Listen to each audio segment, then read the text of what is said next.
Everyone, welcome to the June 3rd, 2014 business meeting of the Washington County Board of Education. We have a quorum of members present. I'd like to call the meeting to order. To start the meeting, I would like to introduce Angel Boyce. She is a 5th grade student at Bester Elementary School. She is going to lead us in the Pledge of Allegiance, followed by a moment of silence.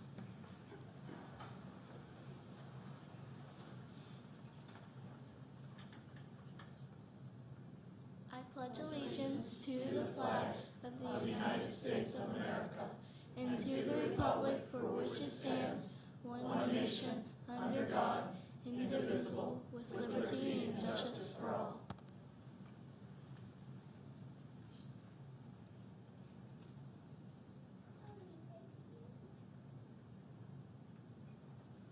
Thank you, everyone.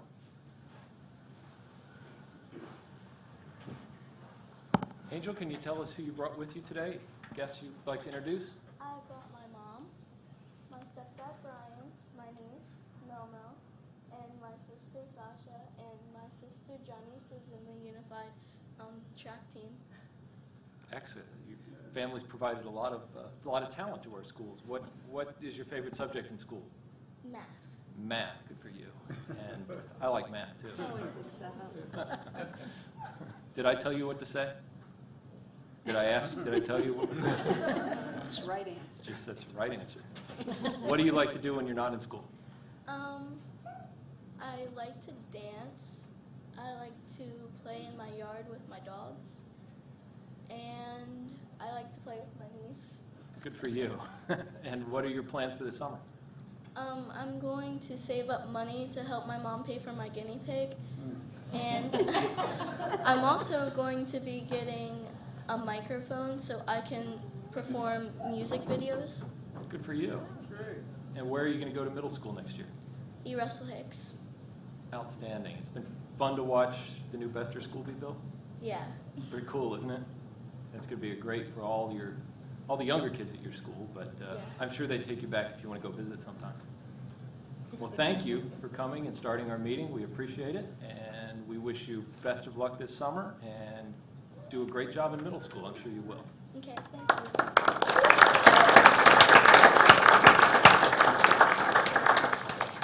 We should point out, too, that Angel's mother is an employee of Washington County Public Schools at South Hagerstown High School. So thank you for your service to Washington County and to our students as well. Are there any other guests or students that board members would like to introduce? Okay, we'll move on to the approval of the agenda. Mr. President, I move for approval of the agenda as printed today. Is there a second? Second. Motion by Mrs. Fisher, seconded by Mr. Ridenhour to approve the agenda. Is there any discussion?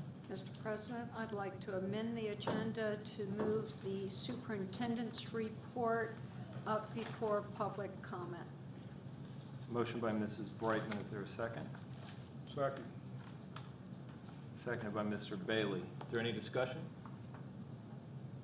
Hearing none, all those in favor of Mrs. Brightman's amendment?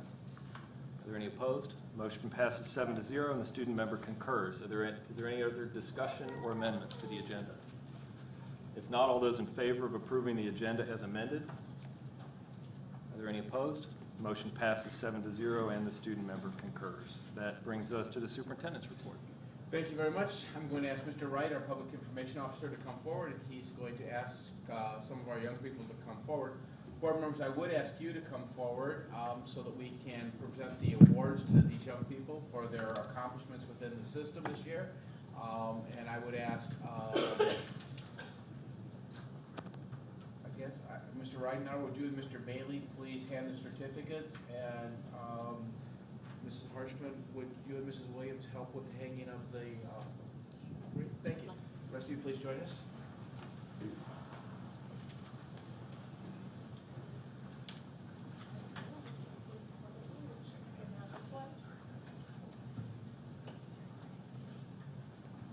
While the board members and Dr. Wilcox are assembling, I'll just say we've had quite a year in athletics in Washington County. I feel like we've done this numerous times this year, and always a great opportunity to celebrate our students and student athletes. So I'll ask the first team being recognized today is our unified track and field team from South High, coached by Barbara Cosner. If you We'll all stand up, please, and come forward when you're called. Cortland Hahn. Danny Kelball.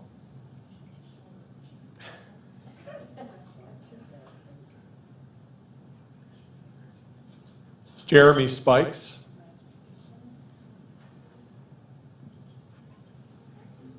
Alexis Griffin.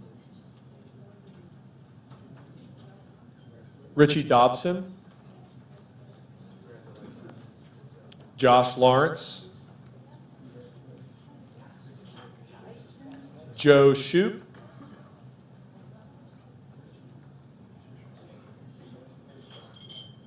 Dexter Alamon.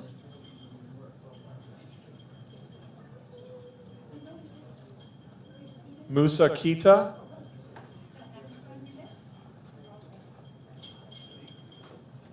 Robin Shoup.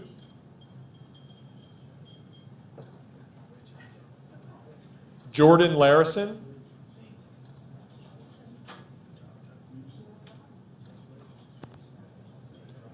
Jordan Carpenter.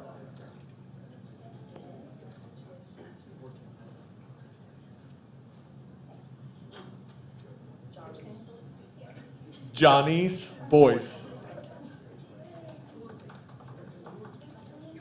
Lexi Wampole. Travis Dodson.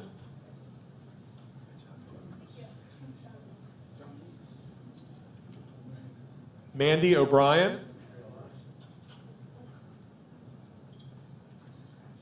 Stephen Dunn.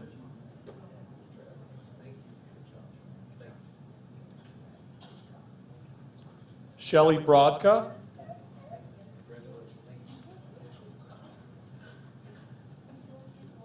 Erica Bowens.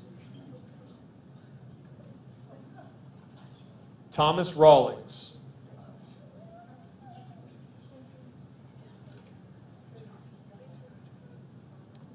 And Patricia Holmes.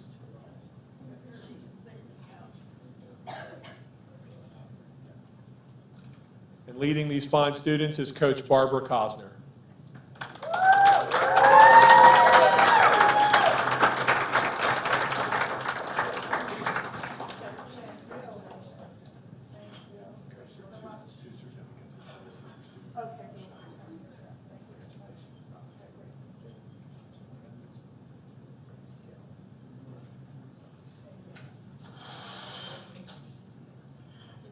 We'll ask the board members in the audience to give the Unified Track Team from South High a round of applause, please.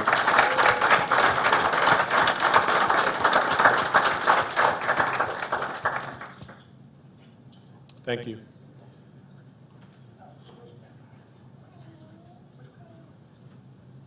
Our next team is the Smithsburg Boys Baseball Team. Gentlemen, if you'll stand up.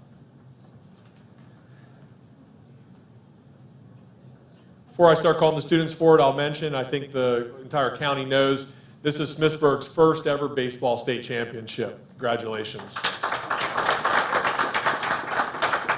Kyle Bywaters. Alec Hayduck. Colby Messersmith. Josh Miller. Joseph Schwartz. Bryce Sharon Brock. Garrett Spinks. Justin Smith.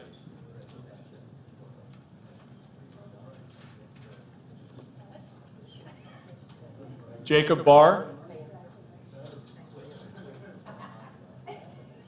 Colin Everett.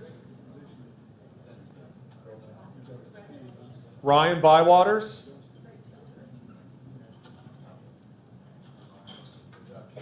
Tim Kuhn. Austin Moser. Jared Durning. Matthew Sprecher.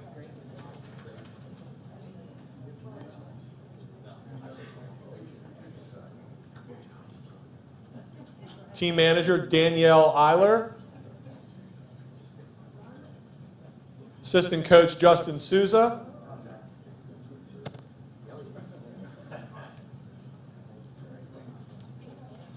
Assistant coach Bill Haas. Assistant coach Trevor Cobb. And head coach Trey Cobb.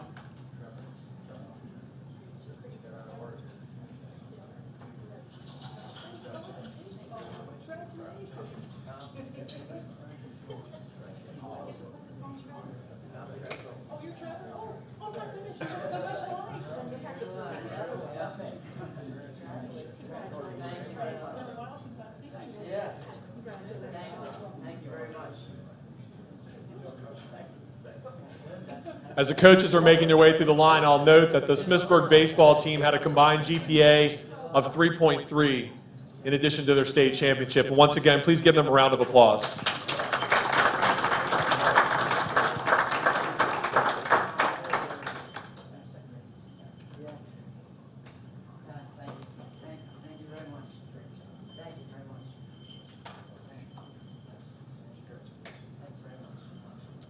Thank you, Smithsburg Baseball. Congratulations.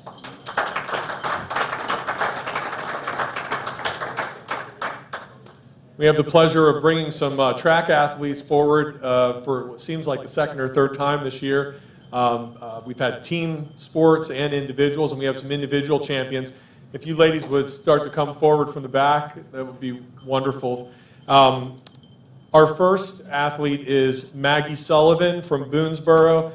Maggie was a 100-meter high hurdles, a 300-meter hurdles, and 4x400-meter relay state champion. Congratulations.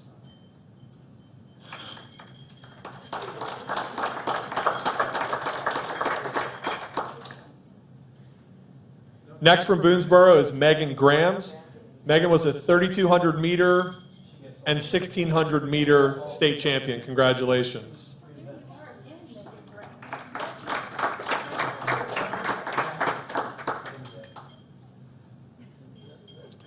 She's not with us today, but I'll mention that Sarah Anderson from Boonesboro was part of the 4x400-meter relay state champion. But teammate LaShanta Tonsel is here today, 4x400-meter relay champion.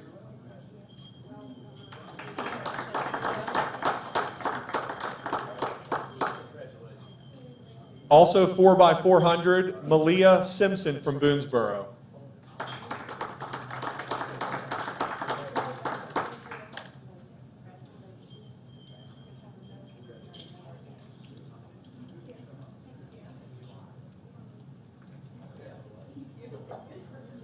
Next up from Smithsburg High School, Emma Gerhold, pole vault state champion.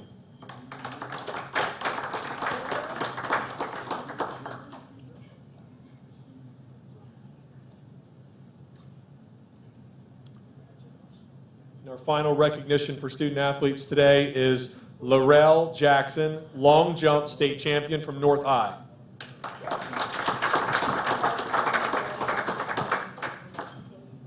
Couple of notes for the individual track. Emma Gerhold had a pole vault jump of 11 feet 7 inches, which set a new tri-state record and a new 1A state meet record. The Boonesboro 4x400 team set a new county record with a time of 4 minutes 3 seconds. 4 minutes 3 seconds. Megan Graham set a Washington County record in the 1,600 meter run with a time of 4:56. She also set a Washington County and new 2A state meet record in the 3,200. Finally, Maggie Sullivan set a Washington County and tri-state record in the 100-meter hurdles. It was the fastest time at the 2014 state meet for the event in any classification. Again, congratulations to our athletes.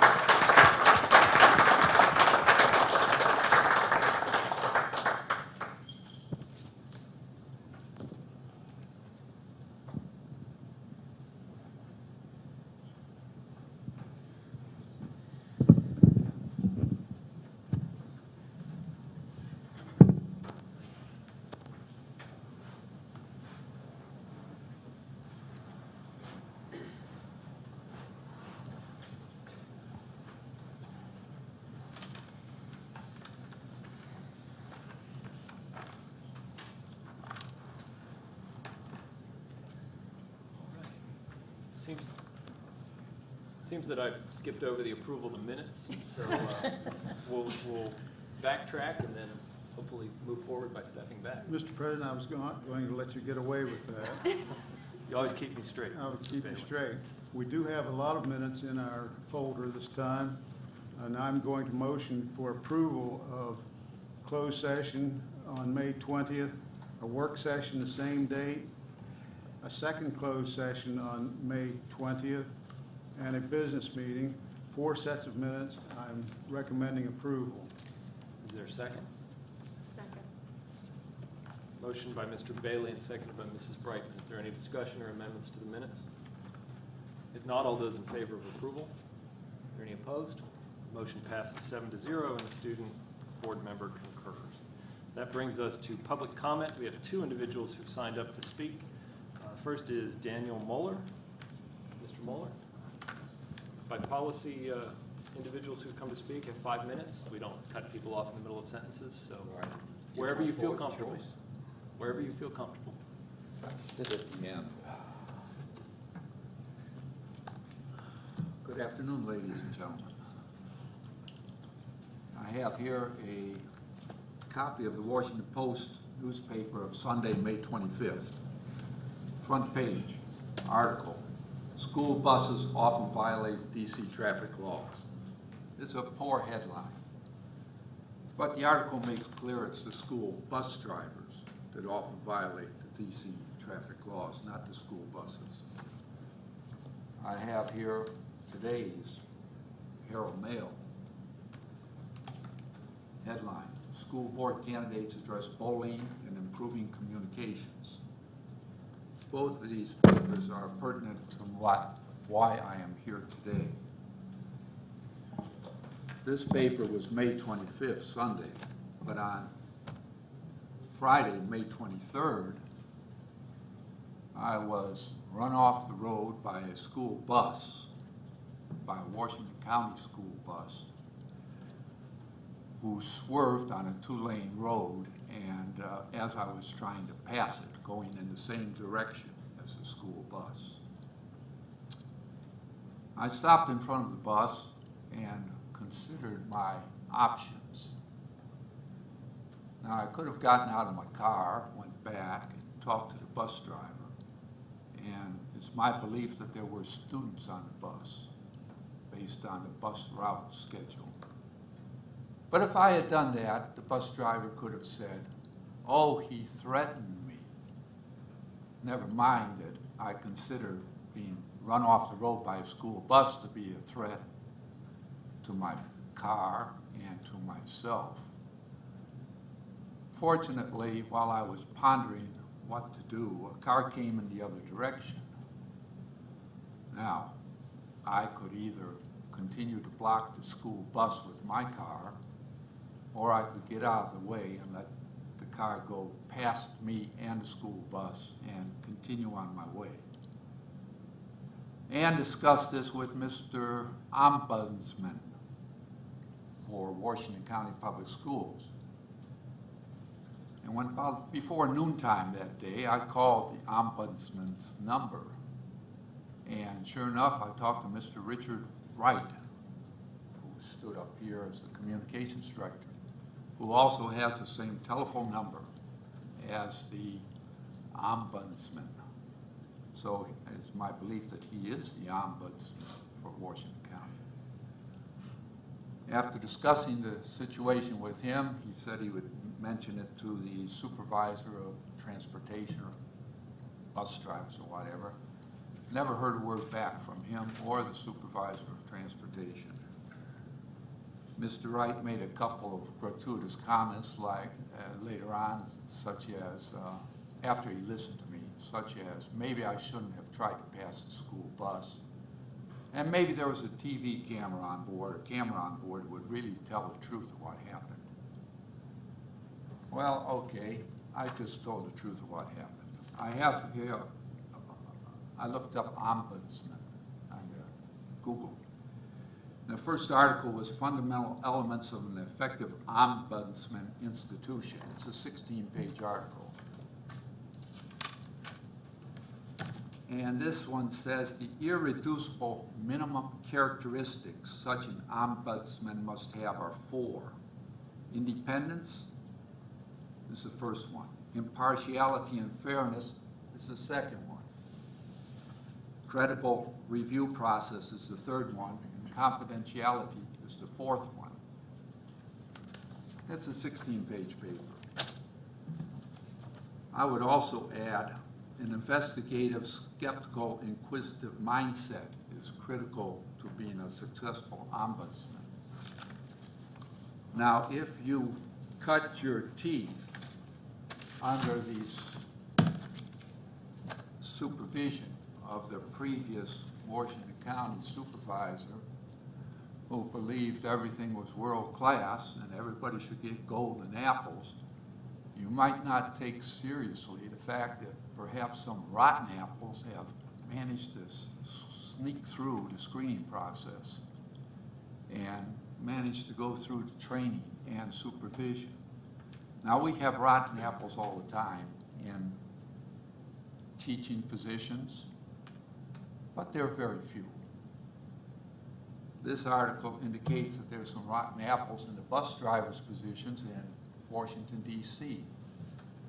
I hold that there may be some rotten apples in the bus driver's position right here in Washington County. As far as the ombudsman goes, I've given this a little bit of thought, and I think that the ombudsman should be paid directly by the Washington County Commissioners, should be selected directly by the Washington County Commissioners, should have an office in this headquarters, and should be a person of the highest integrity. Should not be beholden whatsoever to the Board of Education, members of the Board of Education, Washington County Public School System.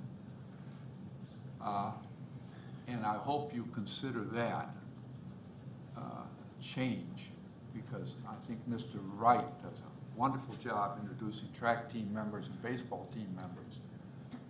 But since I have not received any communication from him, it may be that he is overburdened. And it may be that he is not the best person for the job of ombudsman.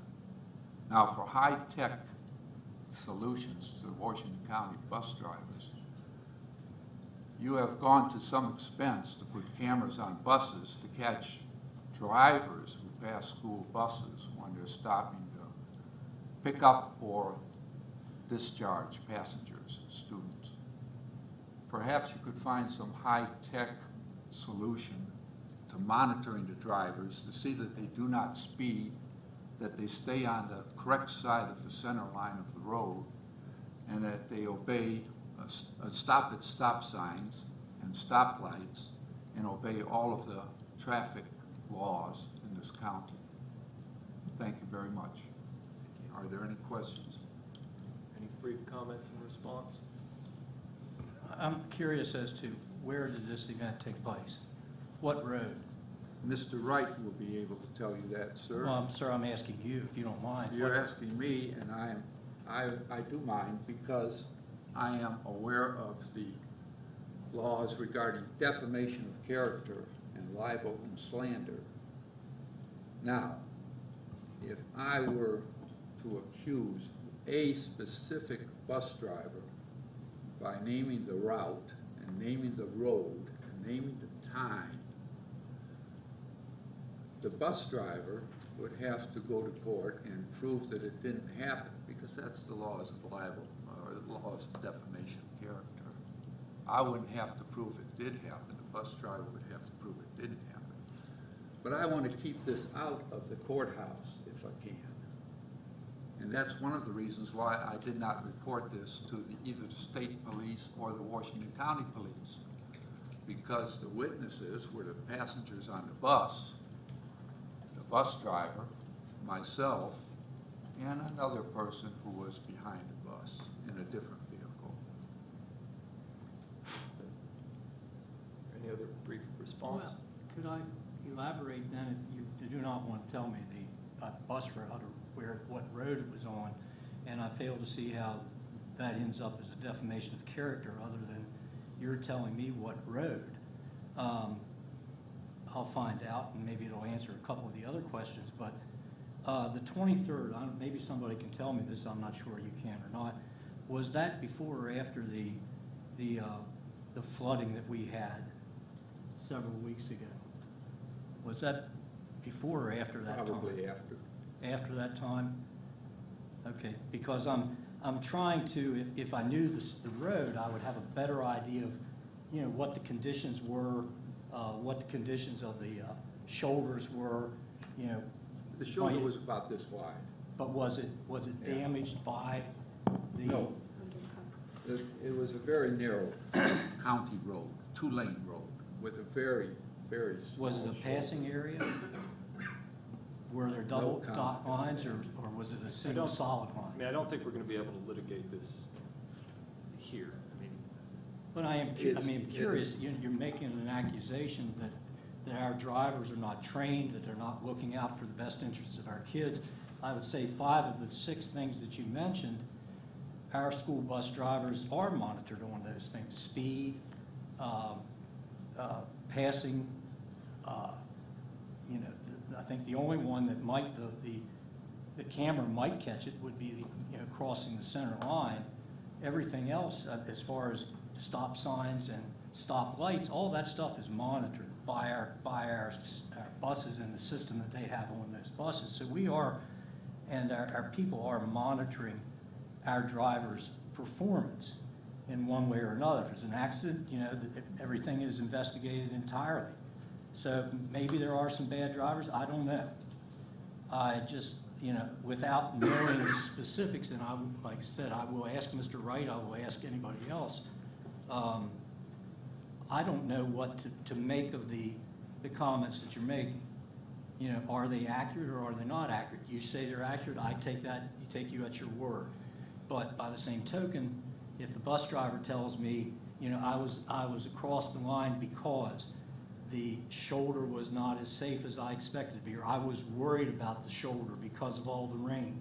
You know, it may look good, but going into a shoulder after 5 inches of rain, you know, on a South County secondary road can be an adventure.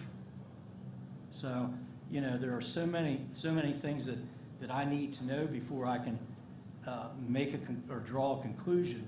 And on top of that, I do not think Mr. Wright is overburdened. I think he handles his responsibilities admirably and intelligently, and I find that problematic too. So we're going to probably agree to disagree on this until I find out the specifics of what happened with the driver. So thank you for coming, but I'm still at a loss because I don't know the road. I didn't know the conditions.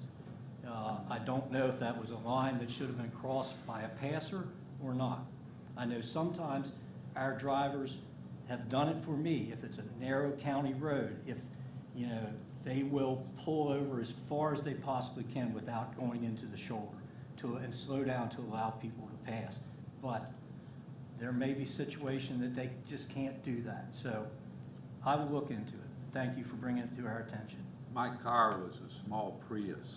It doesn't take up much space. The bus did not have to drive on the shoulder of the road.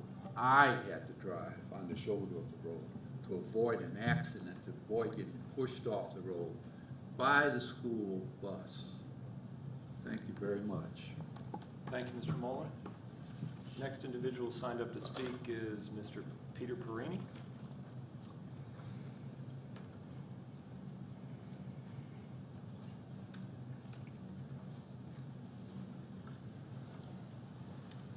Welcome, Mr. Perini. Thank you. Good afternoon, Dr. Hardings, Dr. Wilcox, members of the board. My name is Peter Perini, and I'm a candidate for the Washington County Board of Education. Excuse me. Thank you once again for the opportunity to speak. Last night in this room, the Herald Mail held a forum of the candidates for Board of Education, and I was honored to be part of that forum. One of the questions that I was asked and had 60 seconds to answer was about improving communication with families of students in the Washington County Public Schools. So I wanted to take a moment to expand upon my response because I think that's a very important issue. I believe it's important because of the types of questions that I've been receiving as a candidate. As I talk with parents, either knocking on doors or in group settings, I find that many of their concerns are unfounded, meaning that they just do not know all of the facts.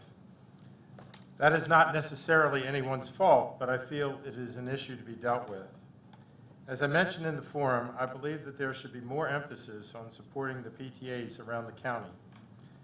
There are some examples of very strong and vibrant PTAs and others that are not so much. I know that Dr. Wilcox and his staff go out of their way to connect with parents, using everything from the one-call system to send recorded messages to home to families to Dr. Wilcox's personal listening sessions around the district. But I do believe that we can do more. There have been significant improvements recently in online technology that gives parents information about what's happening in their child's classroom and feedback on their child's performance. And I think we need to promote that technology. Also, recently, the board took up an effort to create policies on expanding social media communications, which seems to be how some get their information about what's going on in the world around them. There are parent groups, such as Washington County Parents, where people like Dottie Gruler work to disseminate information.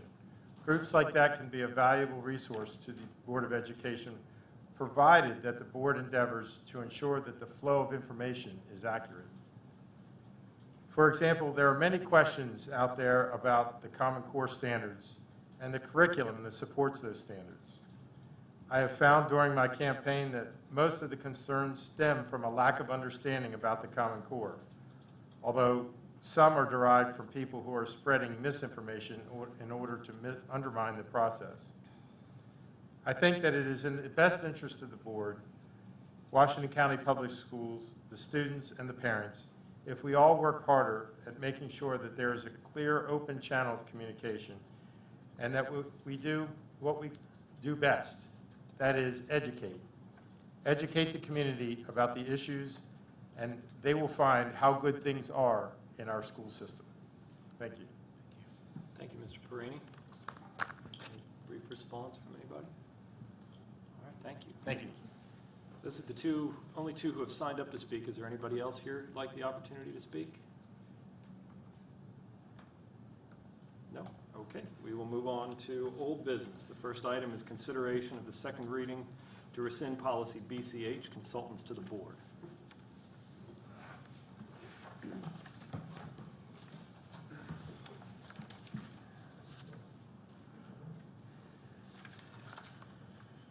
Good afternoon, Dr. Hardings, Board of Education members.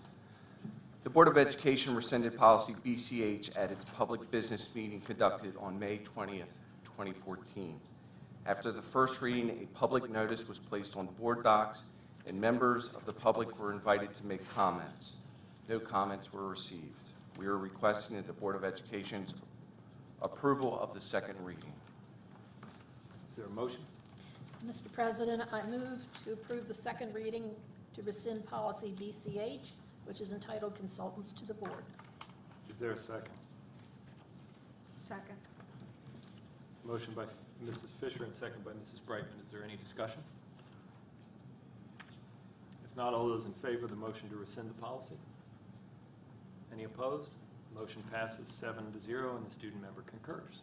Second item under old business, consideration of the second reading to rescind policy BHE, personal liability insurance. Thank you. Good afternoon. The Board of Education approved the rescission of this policy at its public business meeting conducted on May 20th. After the first reading, a notice was placed on board docs and members of the community were offered an opportunity to provide comments. No comments were provided. At this time, we're requesting the board's approval of the second reading of policy BHE. Thank you. Is there a motion? Mr. President, I move to approve the second reading to rescind policy BHE entitled Personal Liability Insurance. Is there a second? Second. Motion by Mrs. Fisher and seconded by Mrs. Brightman. Is there any discussion? If not, all those in favor of rescinding the policy? Is there any opposed? Motion passes 7-0, and the student member concurs. Item 3 under old business is consideration of the second reading to rescind policy BHB, board member development opportunities. The Board of Education rescinded policy BHB at its public business meeting conducted on May 20th, 2014. After the first reading, a public notice was placed on board docs, and members of the public were invited to provide comments. No comments were received. We are requesting the Board of Education's approval of the second reading. Is there a motion?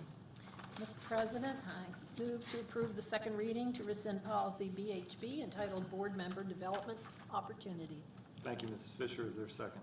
Second. Thank you, Mr. Ridenhour. Is there any discussion? If not, the question's on this motion to approve the second read to rescind policy BHB. All those in favor? Are there any opposed? Motion passes 5-2, and the student member concurs with the majority. Thank you. Thank you. That brings us to new business. The first item is the consideration of the construction documents for the new West City Elementary School. I believe we have Mr. House here and our facility team. That's you, Mr. Rollins. I'm the team. The facility team. Part of our team is elsewhere. Good afternoon, President Hardings and the board, Dr. Wilcox. We're here today to seek the board's approval for construction documents for West City Elementary School. The design's been approved by the Citizen Advisory School Design Review Committee, whose recommendation for approval is also being brought before the Board of County Commissioners as we speak. I think they're on the agenda for 140 or something over there. So that's ongoing. That's where Mr. Criswell is today. Your independent approval of the construction documents will allow us to then submit the work product to the state for their review, so that their review and approval, so that the drawings can then be used to bid the project out. Hopefully you've had a chance to review the documents that were supplied to the board in the workroom. We're very pleased with the outcome and think we're going to be really creating a great school and learning environment for our students and staff. And the project is currently within the budget that's been set forth.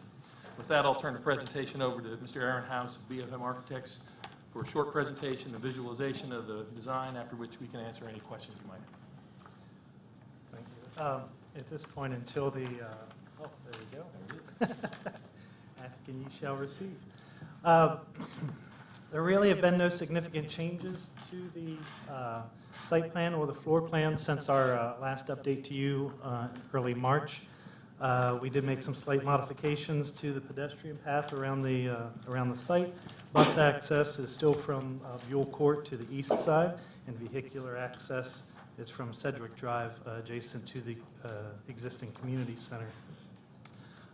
With the floor plans, we still have access points from the vehicular drop-off and the bus loop, after-hours access to the gymnasium and the cafeteria.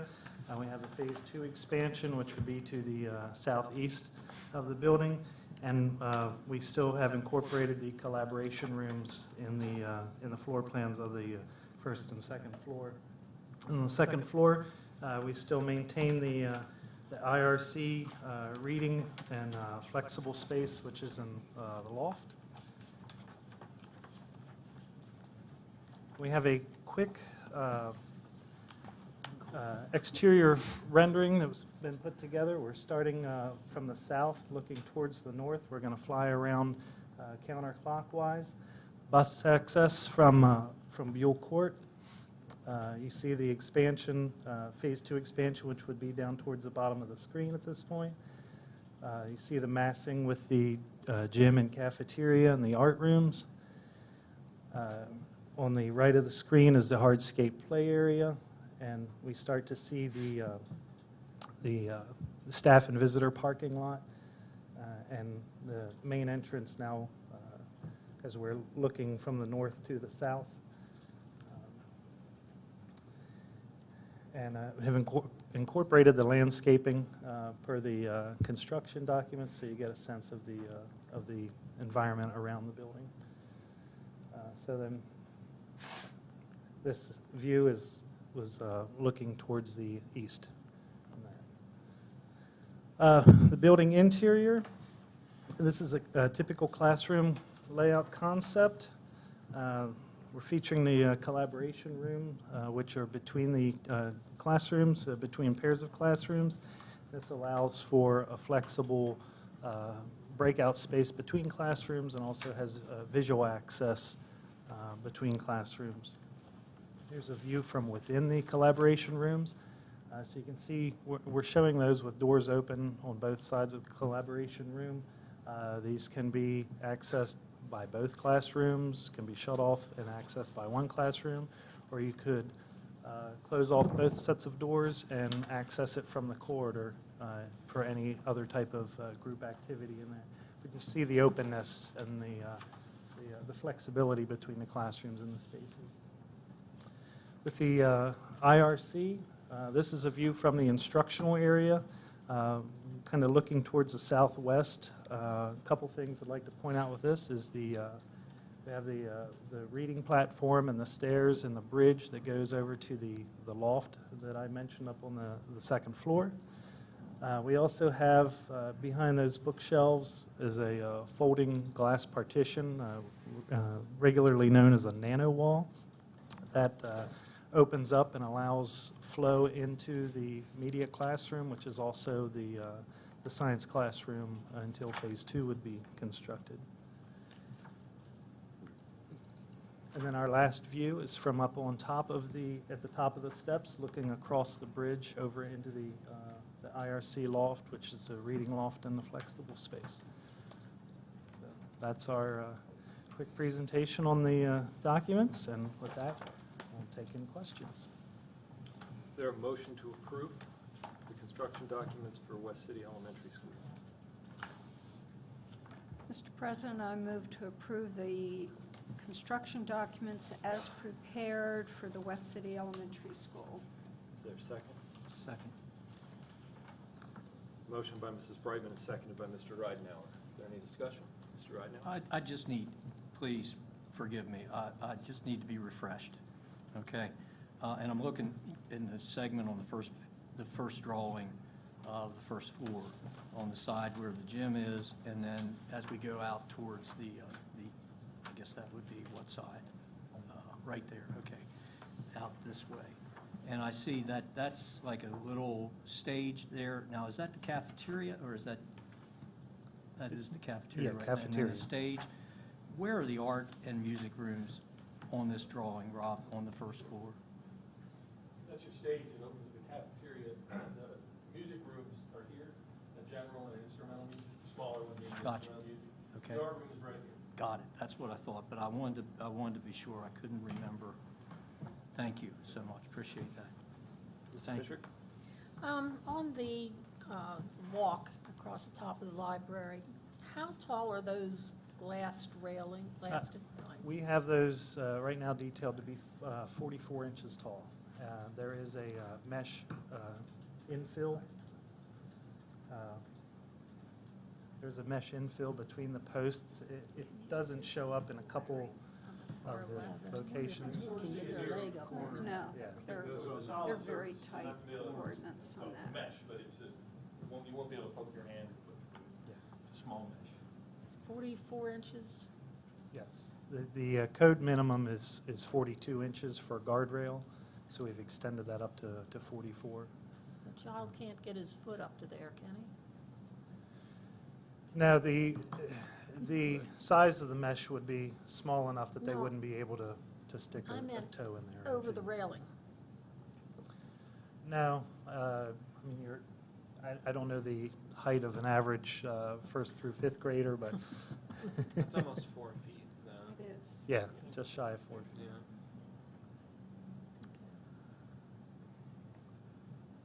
Mrs. Brightman? Question, on the materials we received, Mr. Rollins, I didn't see the minutes from the Advisory Design Committee. Were there any updates that we should be aware of, or could you maybe summarize any of the comments that the Design Committee Well, I shared? apologize for that.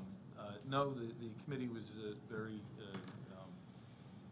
happy with the design. And, there was nothing of substance raised. There was a question, I'm trying to remember, Aaron, maybe you can help me out too. There was a question on whether the generator was hooked up to both the line load and It was the fire pump. the Connected to fire pump was connected to both the generator and the line load, which of course it was, but I think there might have been a glitch in the drawing, so They were catching small little things like that, nothing overarching about the design that there were any issues with. And so we asked and answered those questions, and we'll make sure the board gets those minutes. I apologize. I just didn't know if there were any updates. Those conversations are enlightening. Sure. Yeah, no, we'll get that to you. Again, I apologize. Yep, not a problem. And Aaron, maybe you could address an issue we've heard for years, and it seems to be sort of being discussed again, that there's some feeling that there's an automatic or expected cost savings when you use a school design, a template school design on every site. And my understanding is that if the site and the building don't work together, that there could actually be an additional site cost to make the site fit the building.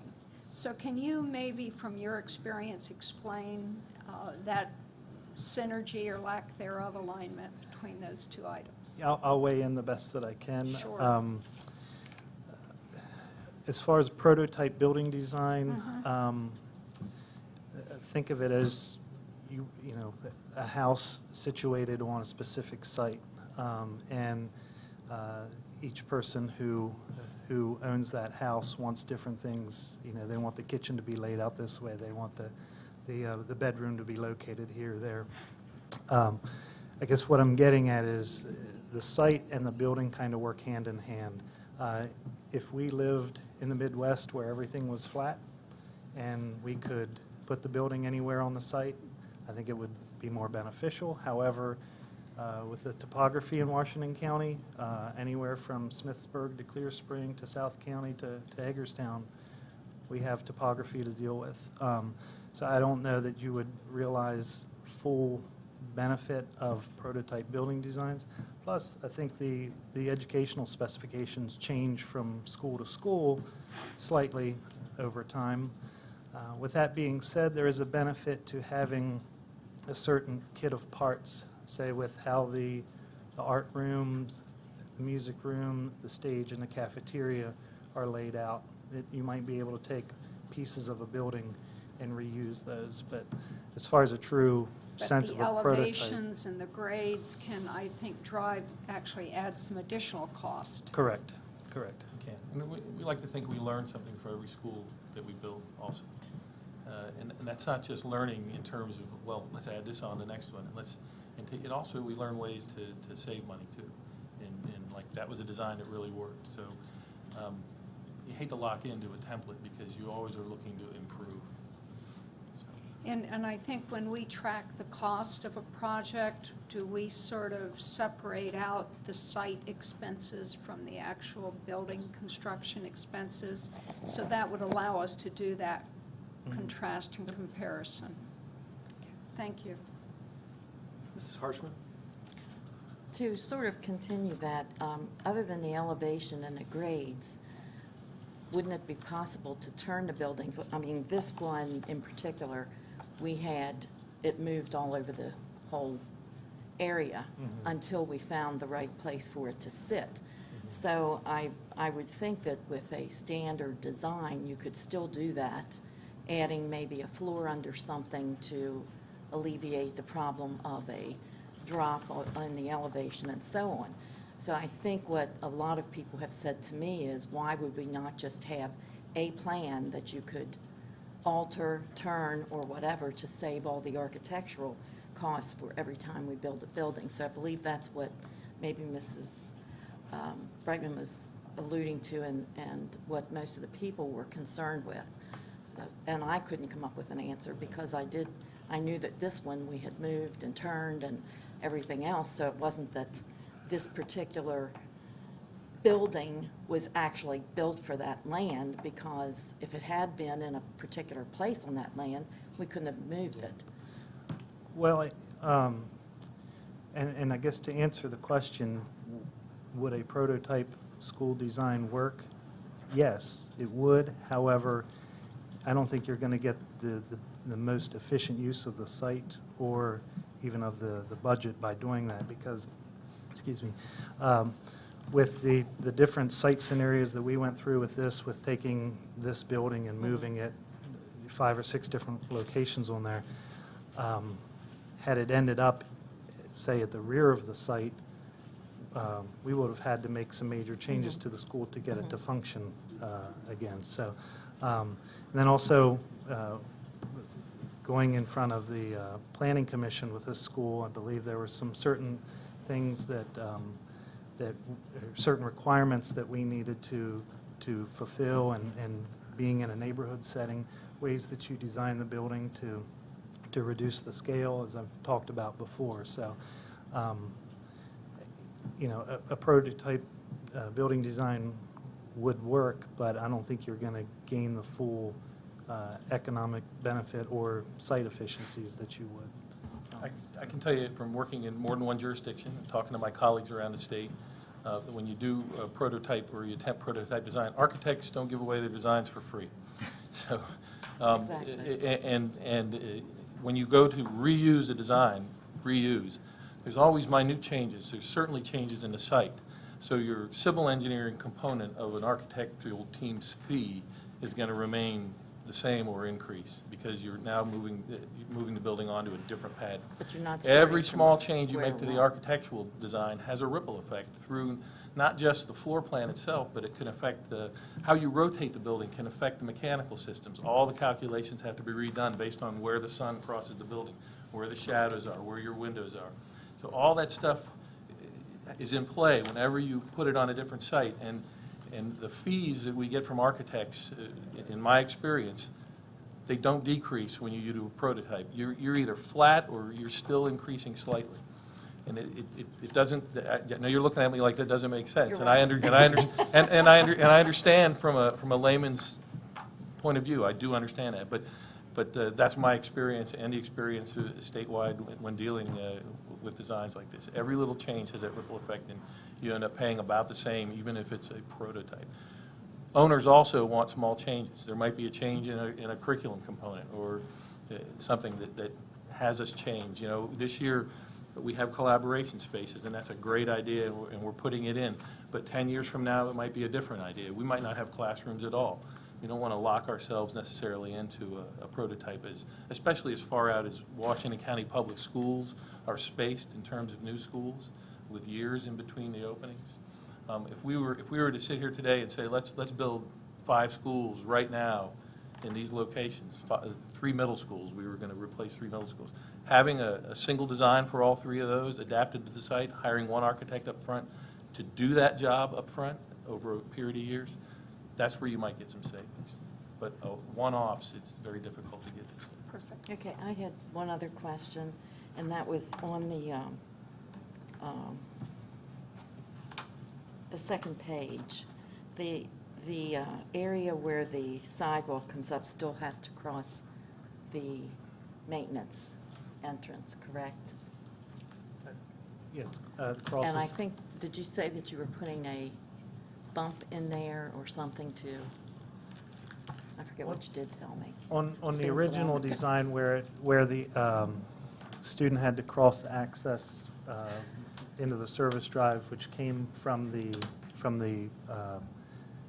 pedestrian drop-off, or Yes. basically the car loop, we've taken that crossing and put it over on the bus loop side. So But there is a sidewalk there, is there not? there will be a striped crosswalk there at that point. Now, when the buses drop off in the morning, they will be staging across that. And how that will those entrance. buses work? Will they be, they're going to be blocking that area? Does that have anything to do with maintenance early in the morning or afternoon when the kids leave? Is there going to be any kind of delivery problems there? No. Delivery pretty quickly figure out when your high traffic area is from school traffic, and they avoid those times. So it becomes a matter of just scheduling with that school once it opens. Could there be some hiccups right in the very beginning when you first open? Possibly. But after a short period of time, everybody works together, and those things are then ironed out. So you were just going to put the lines there as opposed to a speed bump or anything? With this design was going to be a painted crosswalk across the opening. It is an at-grade elevation. There should be no students accessing the playfields from the bus loop side. That would either be done either through the gymnasium. We do have access from the gymnasium directly to the hardscape play area or the playfields without having to cross any. But in the morning, any- if they're walking to school, they would? Right, however, the Yeah. bus, the bus traffic in there, which would stay in the drive and wouldn't, of course, cross down in the maintenance area, that bus traffic will preclude deliveries from being made. In terms of a speed bump, when we talked about having a speed bump, which we did, so I'm glad you recalled that, we were coming from the other direction, no, it's fine, where there was a chance to build up a little bit more speed both in and out of the drive. Here, you're coming into a bus loop and you're taking a hard turn, it's a very short access. We don't think there's going to be a problem with speed there. We just, so we don't think we need a speed bump. We could go and drop back and have a stamped concrete or something there to give it a textural feeling Oh, underfoot. yeah. We could do something like that, which wouldn't really affect the drivers. It would let the kids know to look up. We think a bright paint might do just as good. We always worry when we stamp concrete, too, that it wears out quicker and it becomes a maintenance issue. So we're trying to weigh all these things and trying to figure out what the best solution is. And this is what we've arrived at. Okay, thank you. Mr. Bailey? Mr. House, Mr. Rollins, once the plan goes to the IAC, as far as timing is concerned, generally what time does that take? Yeah, they take anywhere from 6 weeks to 8 weeks to review these designs. And once they are reviewed and approved, the We can go board to bid. could be ready to go to bid? That's correct. Okay. I noticed in the media area, the wall has acoustic panels on it. Is that, are you concerned about the acoustics in that area? We do have a carpet finish in there, which is going to absorb a lot of the sound. We have an acoustical ceiling in there as well. But we do have a fairly large expanse of plain hard wall. So we do have an ad alternate in there for those acoustical panels, just to absorb any extra sound in there and cut down on reverberation time. Is that also a consideration in the gym, the cafeteria area? We do have it in the cafeteria under the base bid, but with the gymnasium, we have an acoustical deck, a perforated metal deck that will absorb sound, but no other plans in the gymnasium for it. So those would be the two major areas that would require that. Yeah. And lastly, Mr. Rollins, would you be so gracious to go over and point out to me on the floor plan where the storage areas are in the gymnasium? Aaron, if I get it wrong, you just tell me. Gymnasium storage is way at the top of the page. Has both an exterior door and an interior door. And we've actually upsized the gym storage. Remember what the square footage is, Aaron? I think it's around, I want to say 325? I think it's bigger than that. It's gotta be bigger than that, I think because it's the around basketball court is 52 feet 400. wide, and it's. We did increase that in the educational specification, specifically in the gym storage area, at the request of the physical education It looks supervisor. much larger than when we were Right, deliberating before. right. There'll be other storage areas besides custodial cabinets and that sort of thing in the instruction area? Yeah. We do have storage in the administration area here, both storage room with a door, but then we also have lockable cabinetry that can be used. This is instructional storage down at the end of the corridor across from the stairwell. And then on the second floor, there's some storage areas here centrally located. We have an alternate for wall-hung cabinets too in the classrooms. Okay, If we can afford that, we could then add additional wall-hung cabinets in the classrooms. that's considerable storage. I appreciate and I'm pleased with the results, and thank you very much. Thank you. Williams? Yes, looking at the IRC bridge and loft, I'm still not a fan of that bridge and loft. Makes me a little nervous. And I'm wondering, I'm assuming, access, conventional stairs at the far end of that instructional area in that loft? Yes. Like where there's glass and metallic doors? Go to the second floor. So this is that loft area Uh-huh. on the bridge. That one image is taken basically standing right here, Okay, looking this way. okay, Yeah, and there is a door at the end into the corridor of the second floor, okay. and a set of stairs right across from there down Okay. outside. So should that become an issue, that could be closed off at those, looking at this with the blue railing, that could be closed off, and that area, that Yeah. large area could still be used instructionally if, Yes. okay. Thank you. Any other questions? I have just one. We think we're going to be able to get this in on budget? I believe so. Yep, we've worked really, really hard. Right now, we're tracking about a couple $100,000 under the estimated budget. I think that gives us room. Of course, the vagaries of bid day, Sure. we have no control over.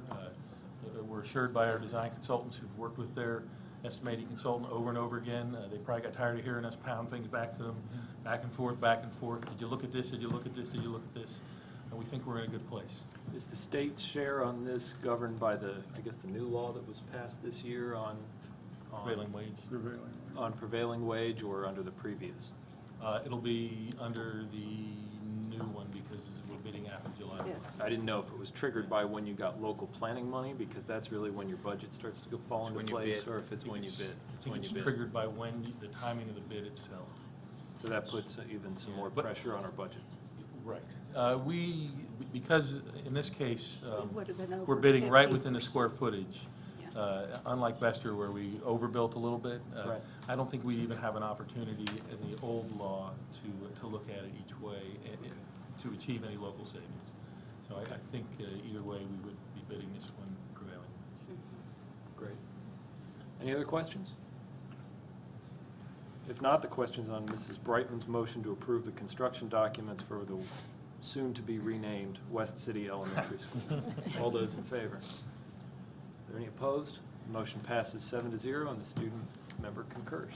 Thank you, Mr. House. you. Thank you, facilities team. Second item under new business is consideration of the educational facilities master plan. Thank you, Dr. Harding. So on a side note, on the last topic, the Board of County Commissioners did just approve, I received a text from Chad on a 3-2 vote to approve soon-to-be renamed West City School to move forward with the bidding process at the appropriate time. Breaking news all over the place. Modern technology, just about three minutes ago, received a text. Did you that say effect. 3-2? 3-2 vote. Split vote. I don't know how many other details beyond that, so maybe I can watch a video Very clip in a few diplomatic, minutes. so. very diplomatic, Mr. Michaels. Details to follow, thank you. Okay, on the current topic, the FY 2014 Educational Facilities Master Plan was presented to the board in detail at a recent work session. I believe we covered the information thoroughly during that presentation and responded to questions. We'd be glad to entertain any questions this afternoon that you still might have, but at this time, we're requesting your approval of the Educational Master Plan as presented during the work session. It is required to have this document approved by the board and submitted prior to July 1st, and that'll be reviewed extensively at the state. In the document, the upcoming projects actually are the finishing or completion of Bester Elementary, which we're very close. A lot of material's been moved in. A week from this Friday, teachers will actually have access to the building. This week from Thursday, access to the building is what we anticipate. And we're very excited about moving into that project. West City, that's been discussed extensively, is the next major project in line, as well as systemic projects. And as the board is aware, it's a very flexible, fluid document that could change dramatically from one year to the next. But the upcoming projects of finishing Bester, West City, and systemic certain works would be those that are to be completed at this time. So we're requesting your approval and consideration. Thank you. Is there a motion? Mr. President, I move for the acceptance of the Facilities Educational Master Plan. Is there a second? Second? Motion by Mr. Ridenhour and seconded by Mrs. Williams. Is there any discussion? Mrs. Bright? I do plan to support the facility master plan. There's just a couple things I would like to clarify and be sure it's in the public record as well. One of those is, I think at our work session, we discussed, and I think Dr. Michaels, you concurred that it might be of use to have a policy about safe routes to schools and the active community environment that I think we do informally, or your team does informally when we look at that. So I just wanted to put that out again to my colleagues and possibly the policy committee, and to look at maybe putting that on the agenda somewhere. Also, I do think I would reiterate some of the comments that Dr. Hardings made at that same work session, that the commitment to what happens in South County as far as the next construction and the growth and all of those unknowns right now, that wouldn't lock in until the 2017. So we have 2 more bites at this document, if I'm remembering that correctly, to update it and align it with facts on the ground and go from there. And I am hoping, and I'm not sure of the status, but as far as the land banking, I think is essential at both locations, Sharpsburg and Boonesboro, to be sure we have those opportunities available, whichever direction we go in.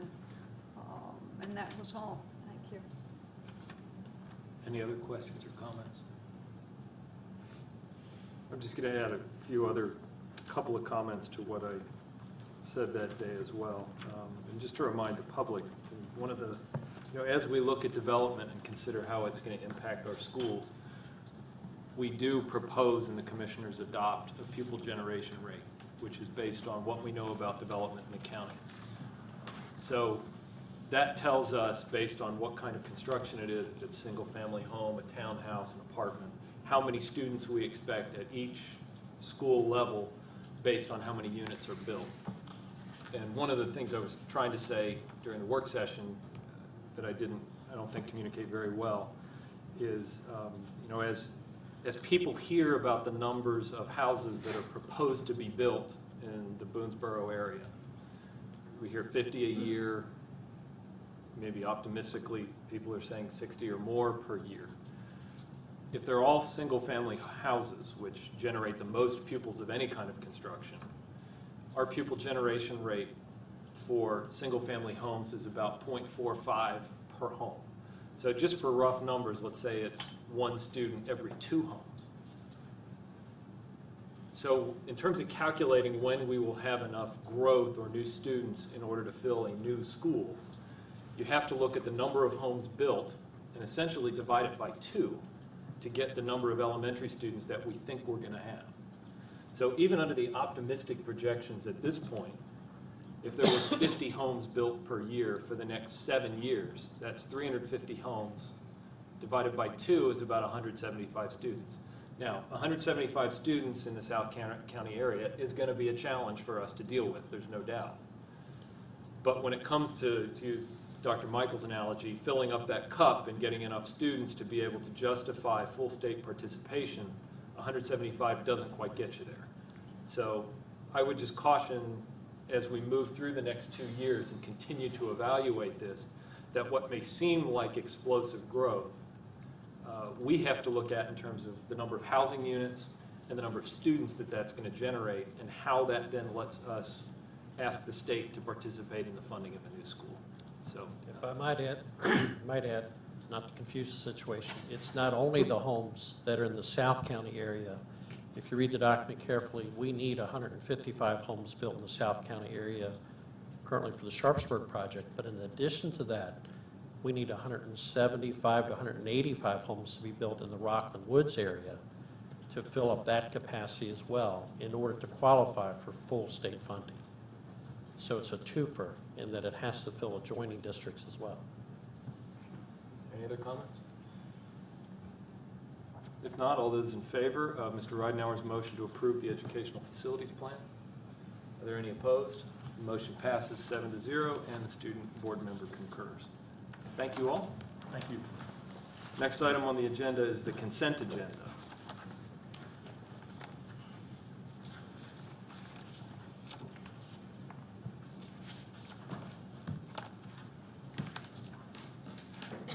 Good afternoon, Dr. Hardings, Dr. Wilcox, and members of the board. 7 procurement items are on the agenda for your consideration this afternoon. The first is the contract for supplying and serving milk in student-sized serving containers. We ask for pricing for flavored and unflavored, low-fat and non-fat varieties, as well as the cost for paper cartons versus plastic bottles. This contract will be effective from July 1st through June 30th of 2015. The PRC recommends that we award the bid to the lowest responsive and responsible bidder using plastic milk bottles, Gallagher's/Potomac Farms Dairy of Maryland, at an estimated total cost of $828,920.17 for the 2014-2015 school year, based on a snapshot of prices from May of 2014. Also on the agenda are 2 bids let by the Purchasing and Maintenance Departments, Concrete Curb and Sidewalk Replacement Program, and our Asphalt Overlay Maintenance Program.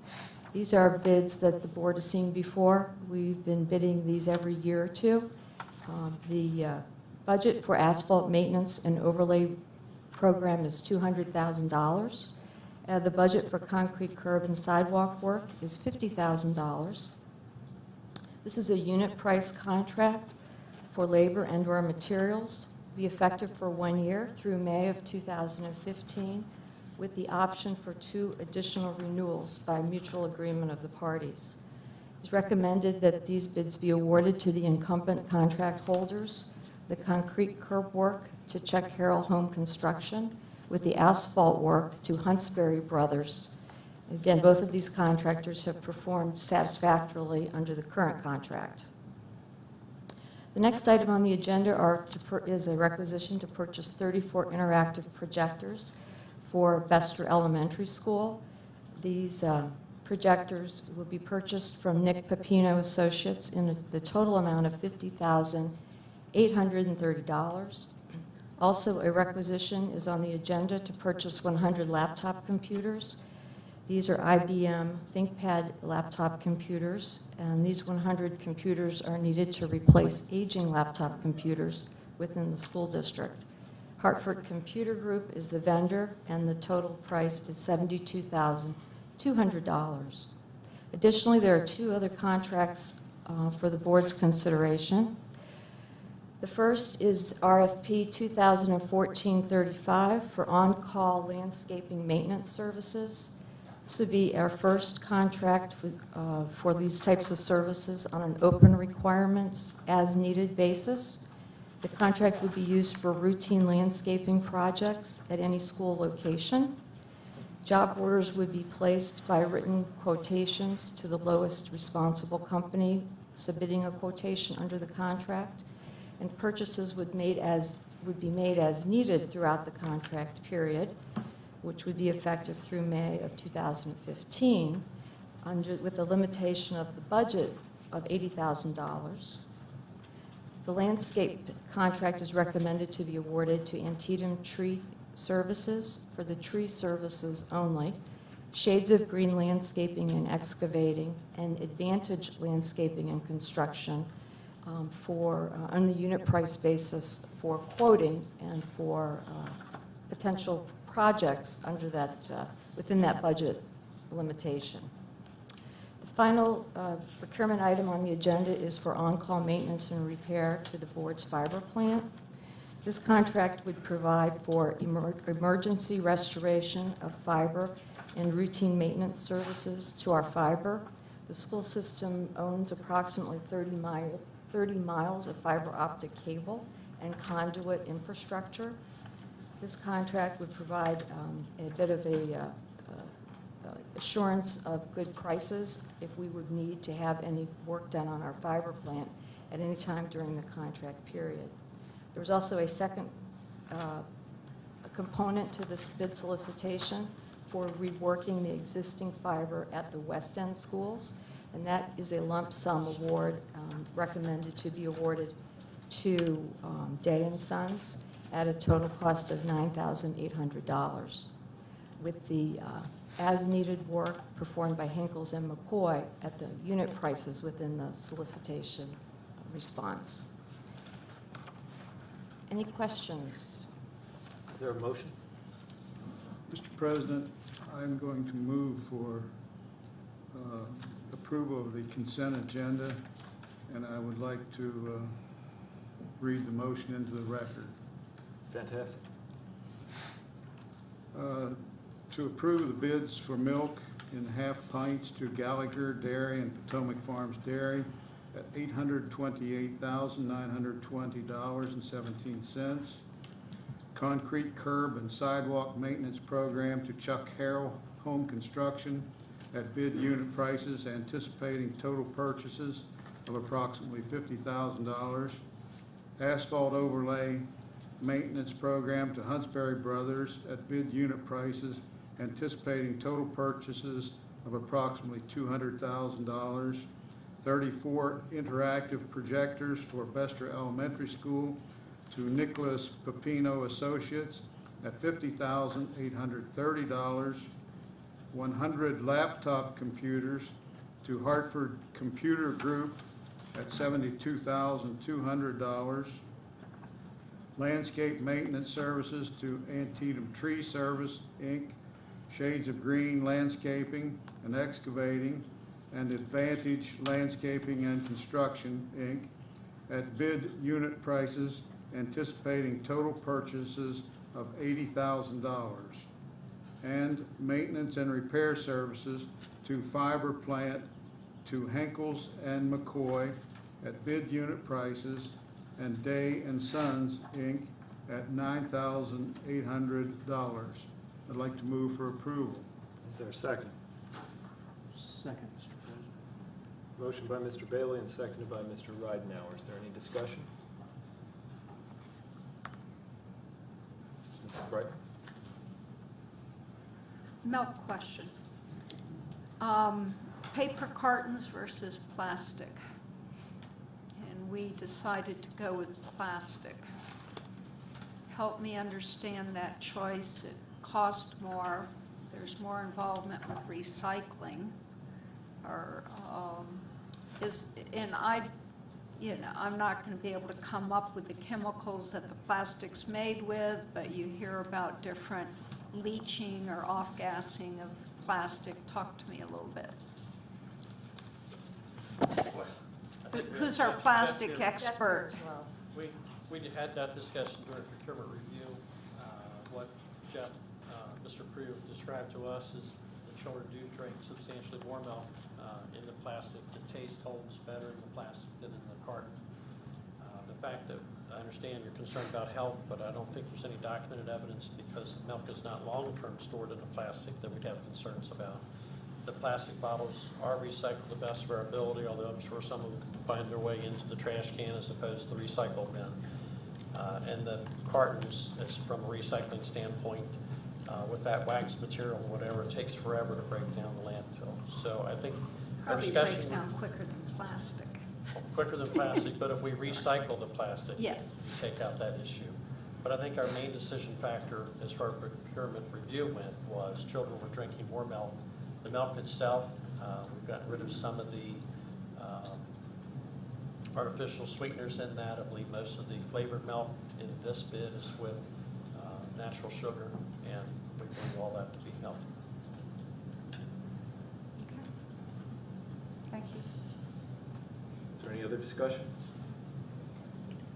Mrs. Williams? Yes, I had a question about the projectors that are going to Bester.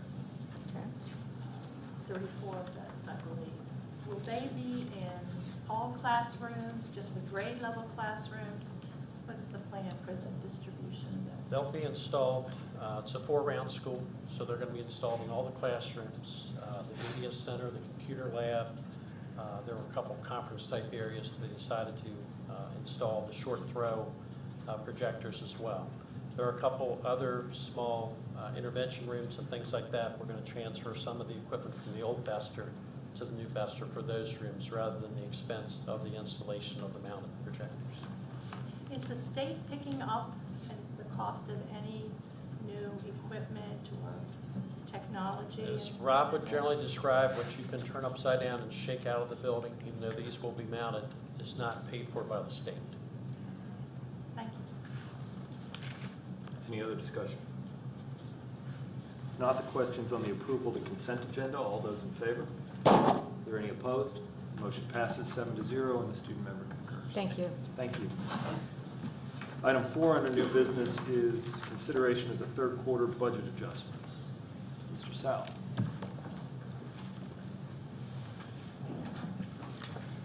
Good afternoon, Mr. President, Mr. Superintendent, members of the board.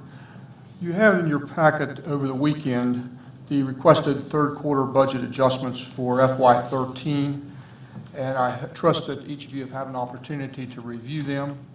As has been my practice in the past, I will not go over all the requests line by line. However, there are several things I would like to point out to you on several of the lines.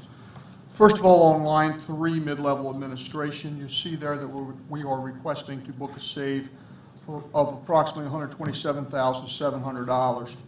Those are savings from position vacancies, and those position vacancies are made up of 2 elementary assistant principals, 1 administrative intern that was moved to a assistant principal position, and 2 central office lead teacher positions.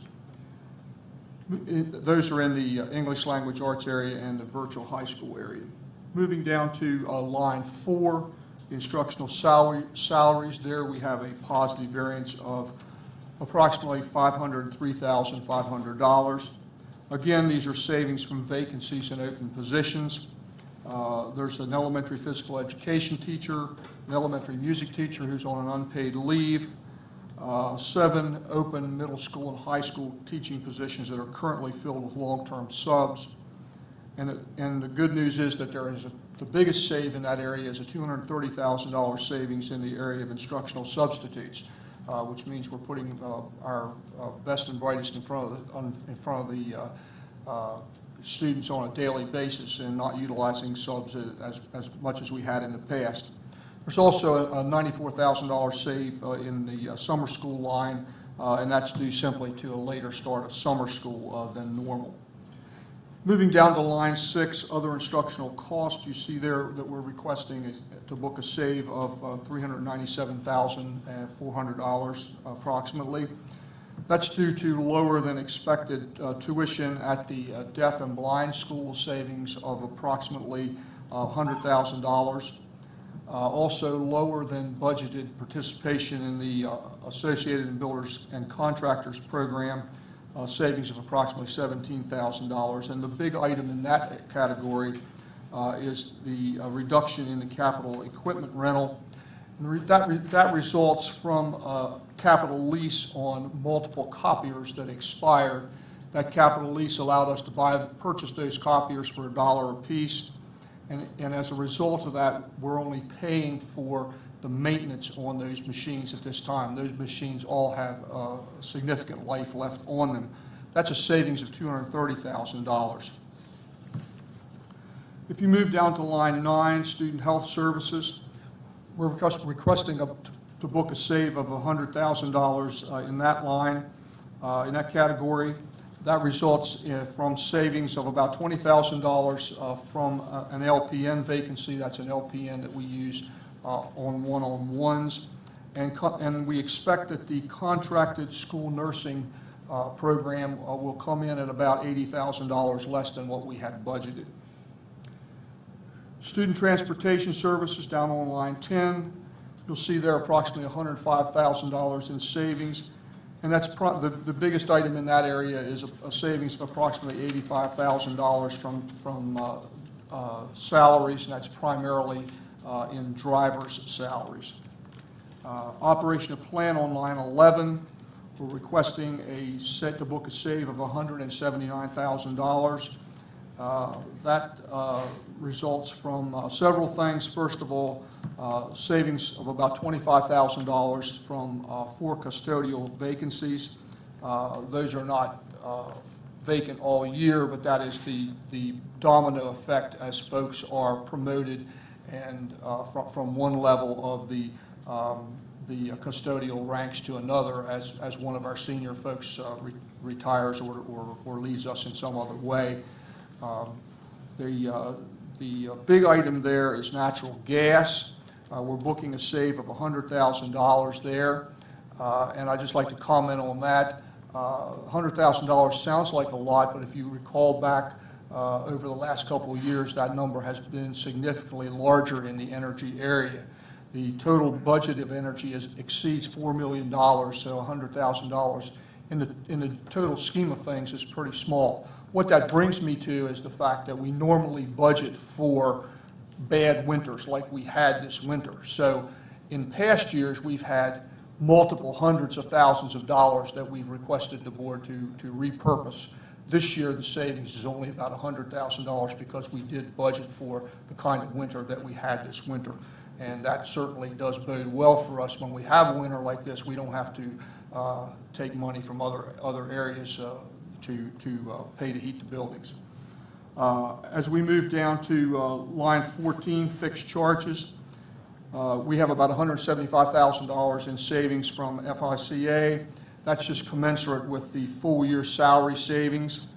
Medical insurance, life insurance, and LTD, reductions of $75,000, $34,000, and $5,000 respectively, and those reductions occurred because the participation levels were slightly lower than the assumptions that we used as we prepared the budget. Unemployment compensation is down by about $80,000 due to lower than normal claims experience, and the terminal sick leave and vacation payout is down approximately $275,000 due to fewer announced retirements for this summer. That brings us down to a net change in the fund balance, net increase in the fund balance of $1,947,435. At this time, I'd be glad to answer any questions that the board members may have. Is there a motion? Yes, Mr. President, I move for approval of the proposed FY 2014 third quarter budget adjustments. Thank you, Mrs. Williams. Is there a second? Second. Second by Mrs. Bright. Is there any discussion? Well, and before board members weigh in, just to give you a moment, I think it's important that we say that when you look at line 4, instructional salaries, $503,515 in savings from vacancies and open positions, that doesn't mean that our intent is not to fill those positions. What that really means is that we had a vacancy, there was some period of time where we didn't pay salary or we paid a substitute salary, and then add to that the kind of compounding effect that typically when it's a veteran employee who is leaving us after many years of service, the new hire comes in at a lower salary, and so there really is a double savings to that. But we will intend then to reallocate those resources to support the new employee's salary. So once again, I didn't want the board, or perhaps more importantly, people who are watching this to think that what we're trying to do is save money by not staffing positions. That's not the case. That's the kind of the normal slippage that you have as an organization during the course of the year. So I just thought it was important to point that out.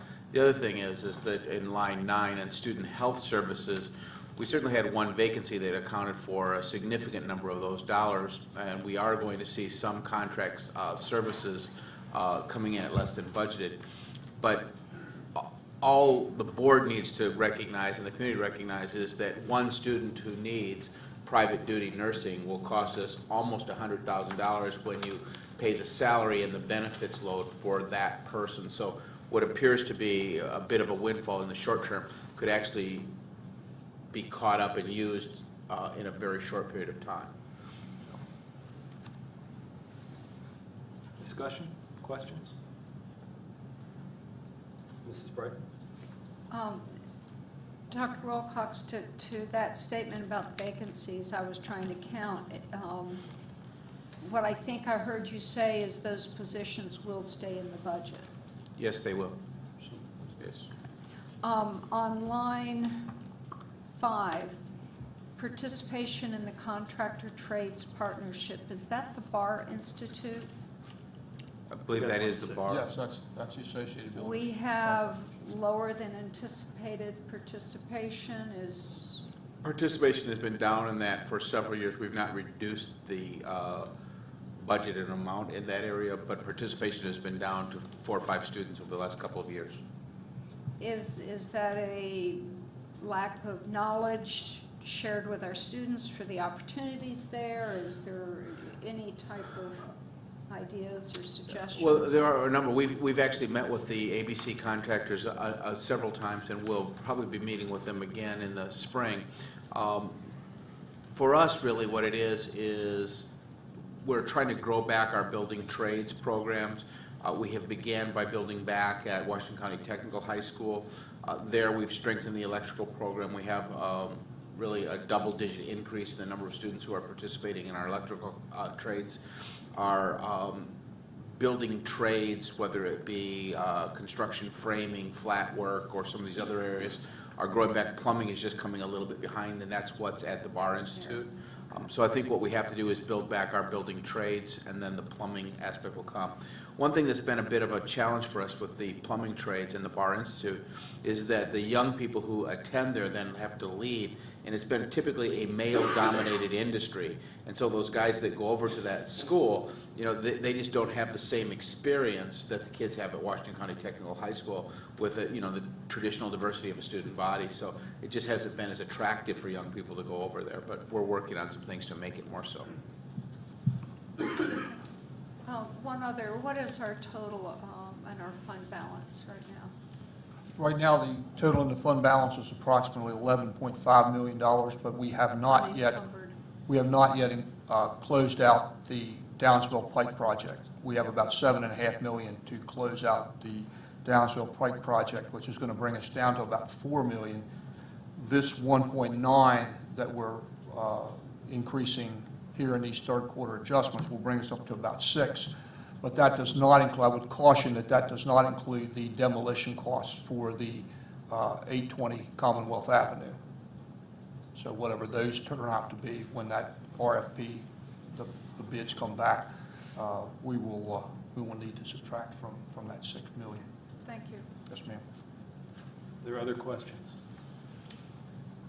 If not, the question's on Mrs. Williams' motion to approve the third quarter budget adjustments. All those in favor? Are there any opposed?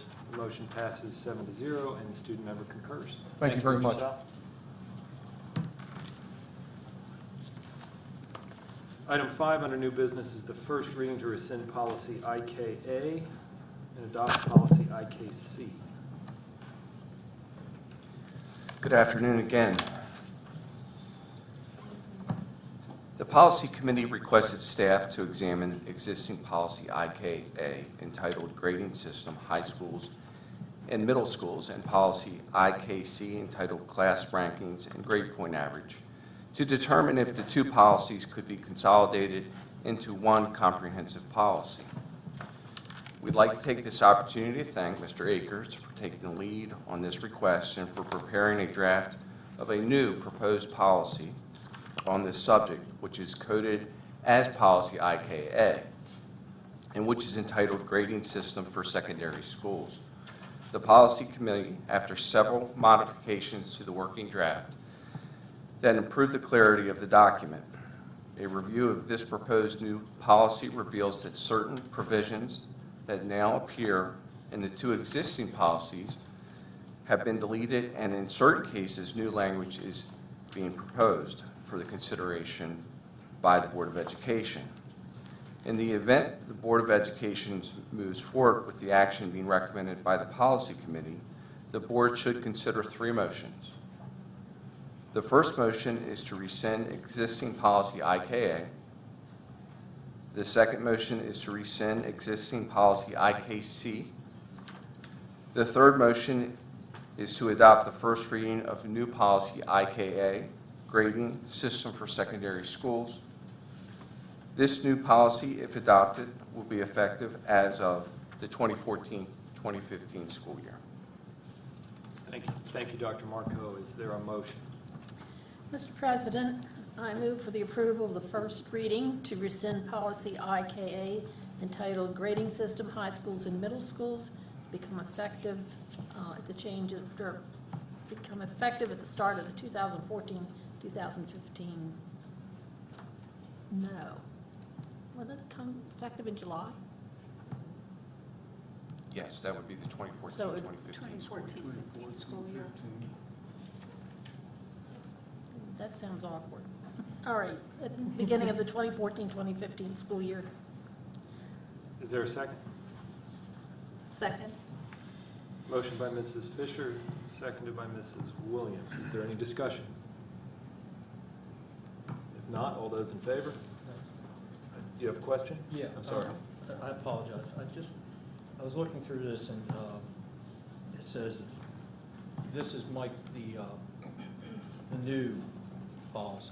No. No, we're not Not on yet. that Not there yet. yet. Okay, go ahead. Justin, thank you. My Sorry. So apologies.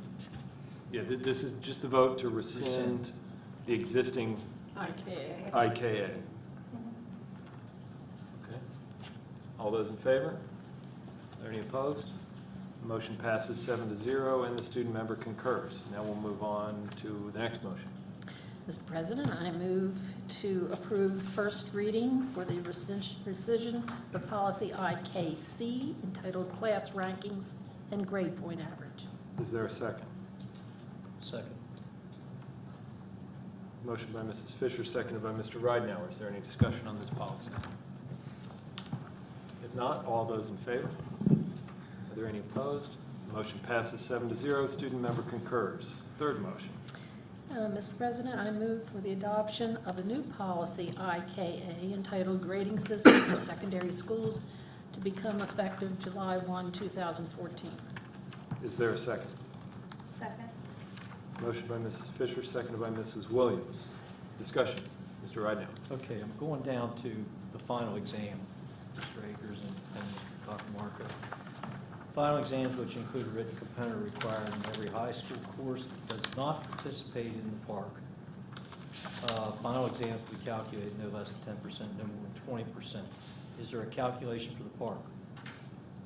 In other words, you're asking the students who are not taking a park course to take this final exam, which will be 10% of their grade. The students who are taking park courses do not have a final exam, and the park course has no, or the park exam has no bearing on their grade. I don't see an equity there. I see a real disconnect. This was, the only changes made to that particular section really was to Was the change it from addition of park park. instead of Exactly. HSA or MSA. Yeah. And as I recall, we used to have the requirement for final exams in every class. And then when HSA became a graduation requirement, it was decided by the board at that time that that was so much testing for kids that they wanted to alleviate some of the testing. And so they decided to include in the policy that they would just eliminate the final exam in those classes. That's the history that I recall of it. So it's not really a change. The only change we really made to that was changing HSA, MSA to park. And I understand that, and I'm not disputing that. I'm just looking at it, in a different perspective, or a fresher perspective, I guess, because of the park and I'm just trying to figure out why it's necessary to have a final that's going to be, I don't know, less than 10% is pretty significant. When you think about it, you can have 100% could drop you, 98%, and all of a sudden you go from an A to a B, if you do poorly. I don't quite understand why one group of students who are taking one test that has no bearing on their grade, okay, and we have another group of students who are taking a test that does have a bearing on their grade. know, I just don't see the equity in that. It bothers me, to be truthful with you. That's all. I mean, Well, but it does carry a penalty. not for the student. Means Yes, can't you gra- could fail unless them. They have to fail. pass Means it you to can't graduate. graduate. Fail it, then yeah, I understand that, unless they fail it. But if they pass it with whatever it takes to pass it, it has no bearing on their grade. But when you figure the overall grade, the yearly grade, that final exam is only a couple % of the whole grade. 2.5%, Right. but it's 10% of the fourth marking period grade. It's still a significant impact on that marking period's grade. I mean, you know, I don't see, How would you I remedy don't it? see the equity of having this as a policy. If teachers want to have final exams and make a determination that the final exam is going to have a significant impact on your marking period grade, fine.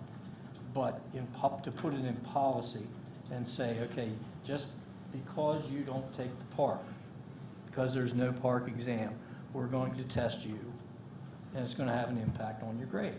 You know, where's the fairness? You know, English, no impact on grade because they're taking park. I don't know what,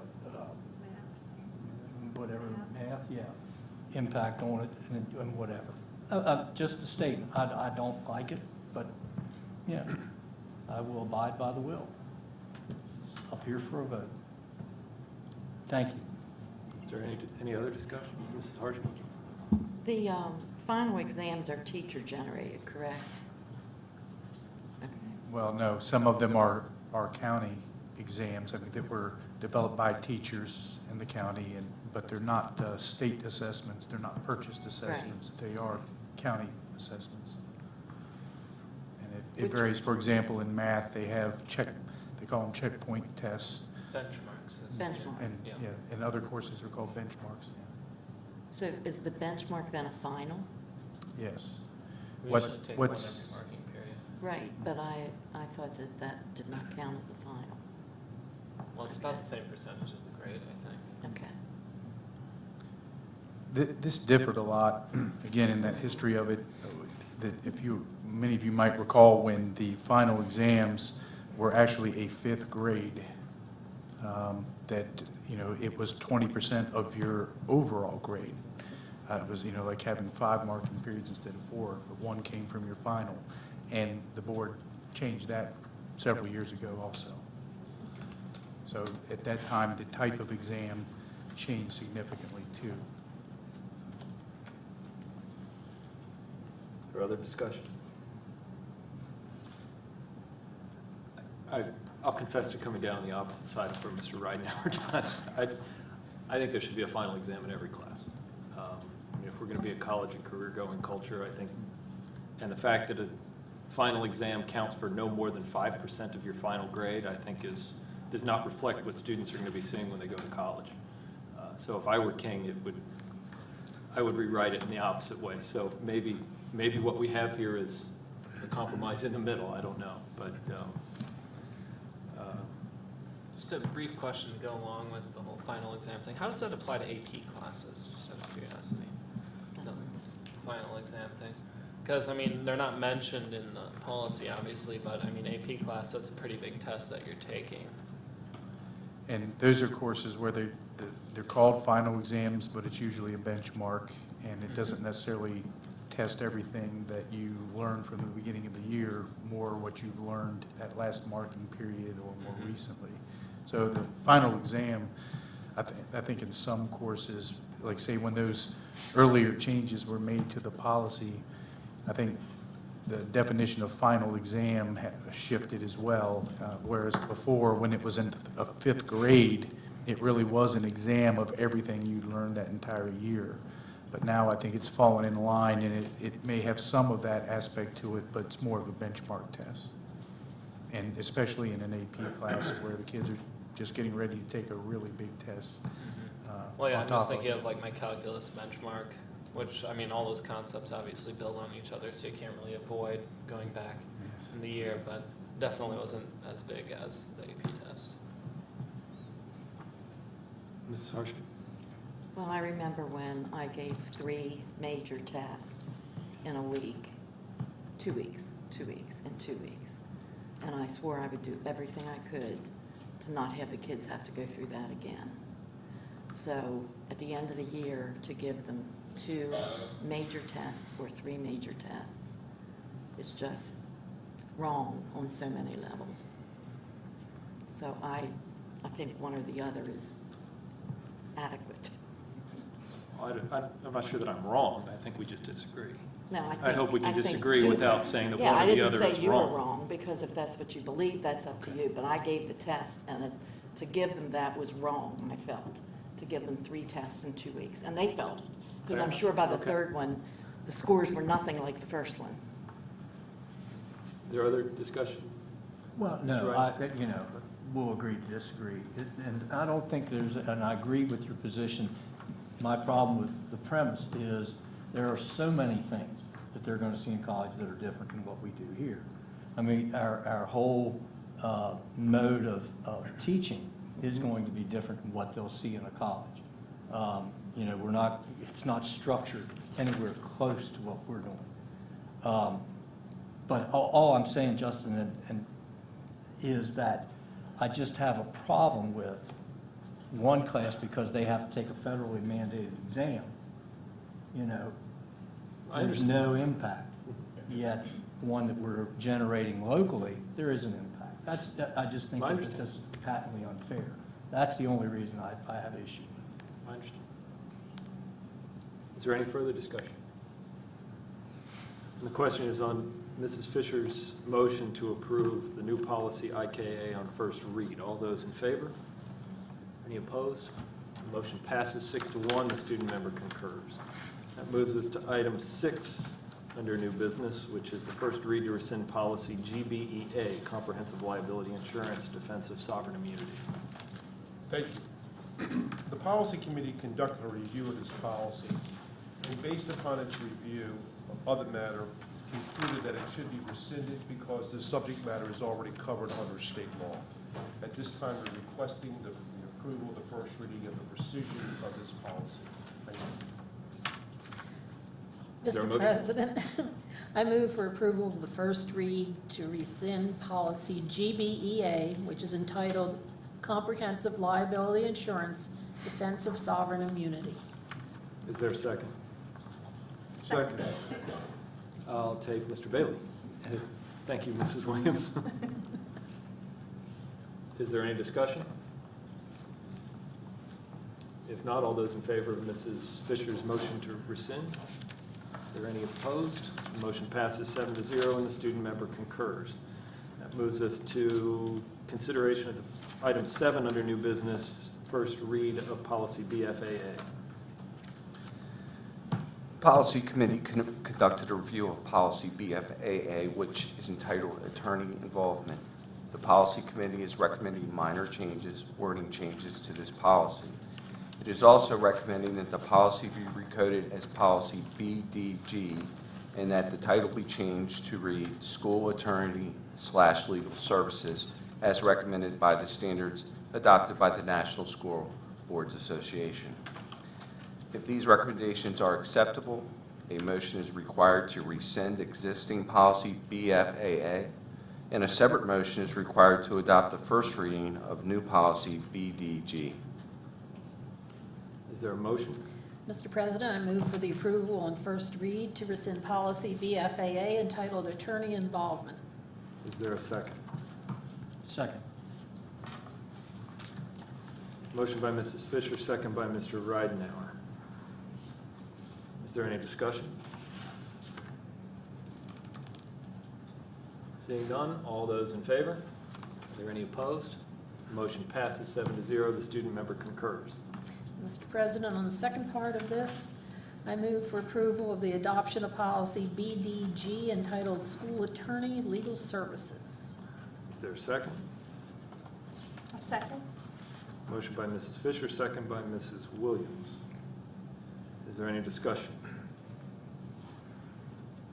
Mrs. Bright? Not sure who wants to tackle this, but I guess my question is, do we really need this definition or job description of a school attorney? Is there some legal requirement to have a policy that states this? What was discussed tonight? We had that discussion, we talked about just rescinding the whole thing, and we thought that there needed to be some explanation, first of all, of which individuals were qualified to use Mr. Trotta's expertise, and also which particular types of items would he be allowed to represent someone or the board on? Because it doesn't state that in the law. Yeah, and I guess I'm having a problem with whether an attorney works for the board as a board attorney or a superintendent attorney, and that's not really clear here. And if we have certain appeals, the chief legal counsel can't represent both of us. And to me, this seems like an operational issue rather than a policy issue. But I just, again, I didn't know what discussion. Well, but we thought it needed to be specified somewhere. If it was just operational, it wasn't specified anywhere. And there are times when he works with the board and times when he works with the superintendent or represents that board. Or other administrators for that matter. Do we have policy for our superintendent, deputy superintendent of instruction? I'm not quite following. I just don't, I'm trying to figure out where do we stop if we have this type of policy for Mr. Trotta or that position. Do we have one for superintendent of facilities? I'm just, to me, that's why this appears to be a job description, operational, but.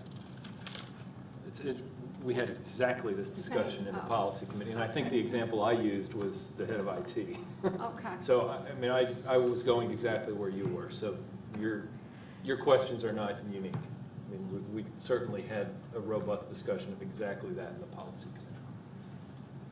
I mean, if we're trying to redo our whole policy manual and trying to streamline it and stick with policy at a high level, I'm wondering if we're not getting down in the weeds a little bit with this.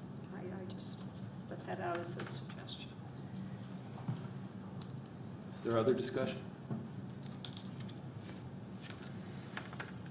I come down on the side of not needing it. I think it works like a job description a little too much, and I think even trying to get it to fit with, I think it was a good exercise actually for the policy committee, and I think Mrs. Williams is laughing because she was the one who tried to craft this into our new policy structure. Sorry. And when you try to put a policy like this into our new structure, it forces you to sit back and say, why do we need this purpose? Is there some background that we can explain? And then what's the policy? And when it becomes hard to do that, maybe it's telling us that maybe we don't need it. So I come down on the side of not needing it, and I'll be voting against the motion. But it's one of the reasons we brought it to the full board, because we had such a robust discussion about it. We thought the full board should make the final decision. And this is the first read, is that? This is the first read. Because I think maybe the issue is, and this is no criticism of you, Mrs. Williams, but maybe it's not written in a way that addresses the real issue.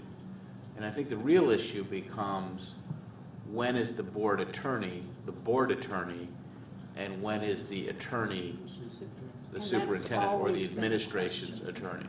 So maybe Tony and I and some others could take a crack at that between first read and second read and share some thoughts with you, because I hear exactly what you're saying. This does seem like it's just a restatement of a position description, but maybe the real issue is, when is the attorney the board's attorney, and when is the attorney for the corporate entity, the school district?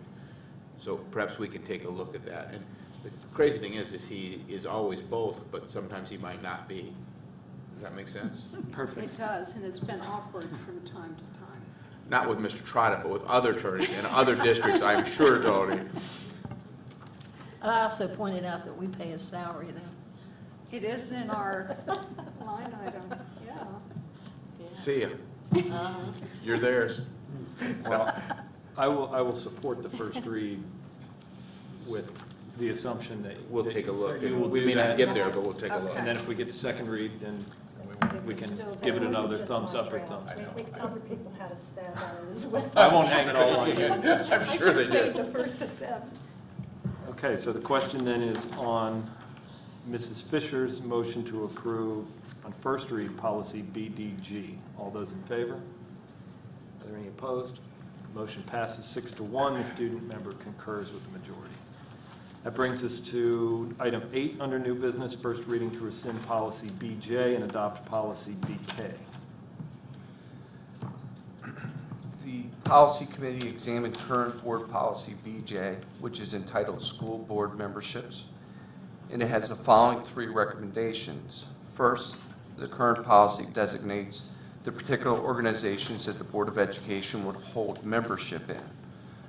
Rather than designate certain specific organizations in the policy, it is being recommended that the policy be modified to authorize the Board of Education to select the local and/or national organizations that it may elect to hold membership in. Second, that the policy be recoded as Policy BK in accordance with the standards adopted by the National School Boards Association. Third, that the board consider a motion to rescind current policy BJ, and that it consider a separate motion adopting the first reading of new policy BK. Is there a motion? Mr. President, I move to approve first read to rescind policy BJ entitled School Board Memberships. Is there a second? Second.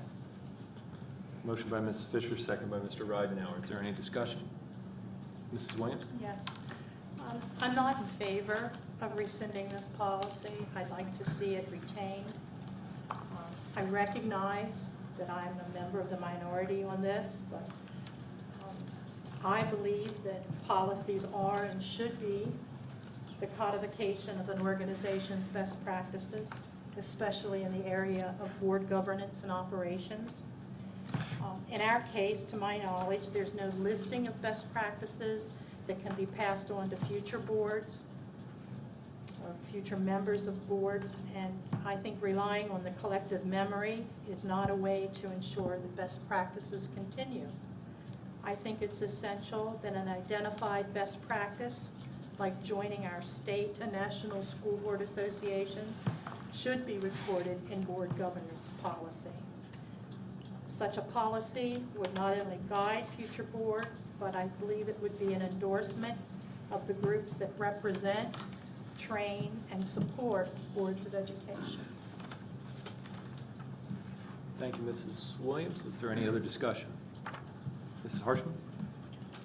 Well, I agree wholeheartedly, and again, I know that I'm on the losing end of the vote, but I think a state's organization such as this, there is nothing that I have seen that provides the many services that they do. The networking alone throughout the state with other counties that belong to Maryland Association of Boards of Education is just unmatched. And through their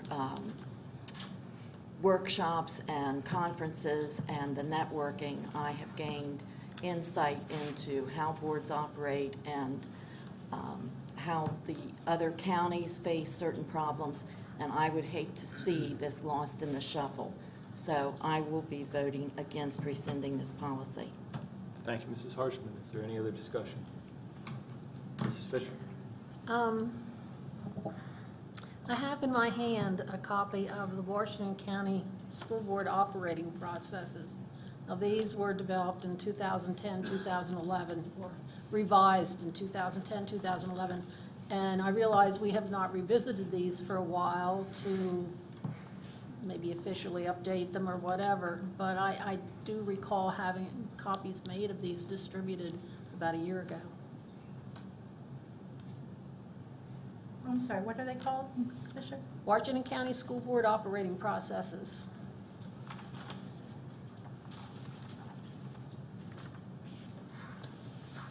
Is there any other discussion?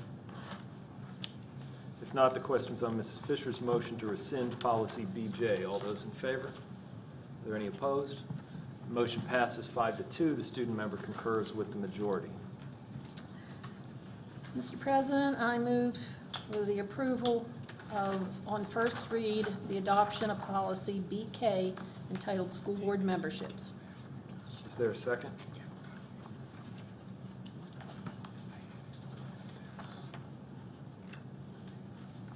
Is there a second? Second. Second by Mrs. Brightman. Is there any discussion?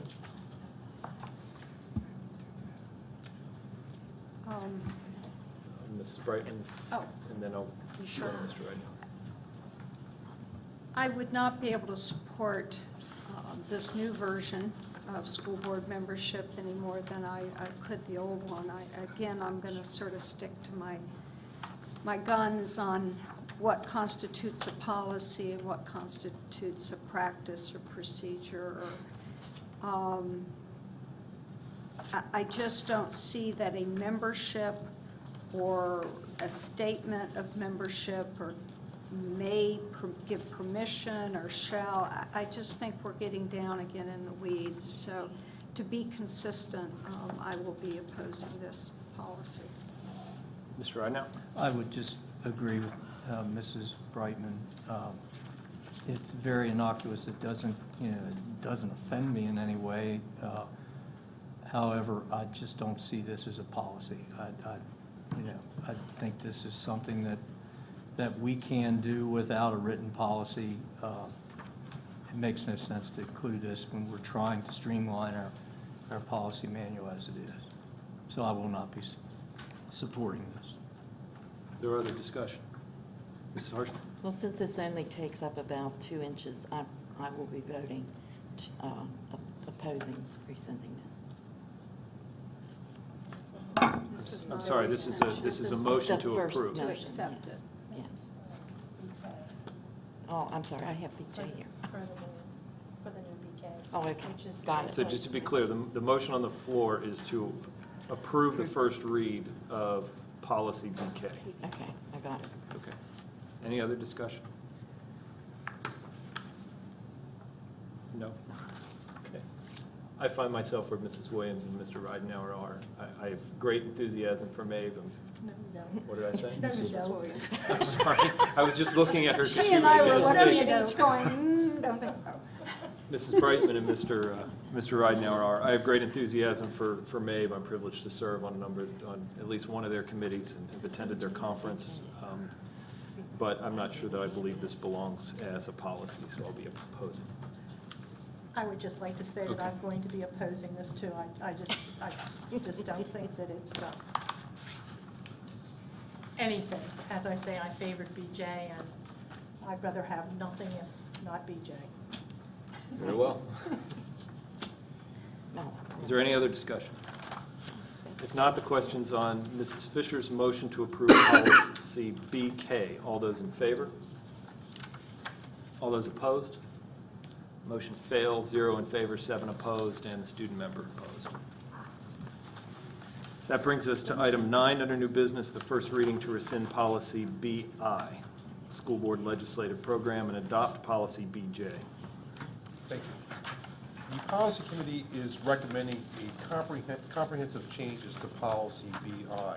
The Policy Committee is recommending that this policy be updated to reflect the initiative taken by the Board of Education during the most recent legislative session.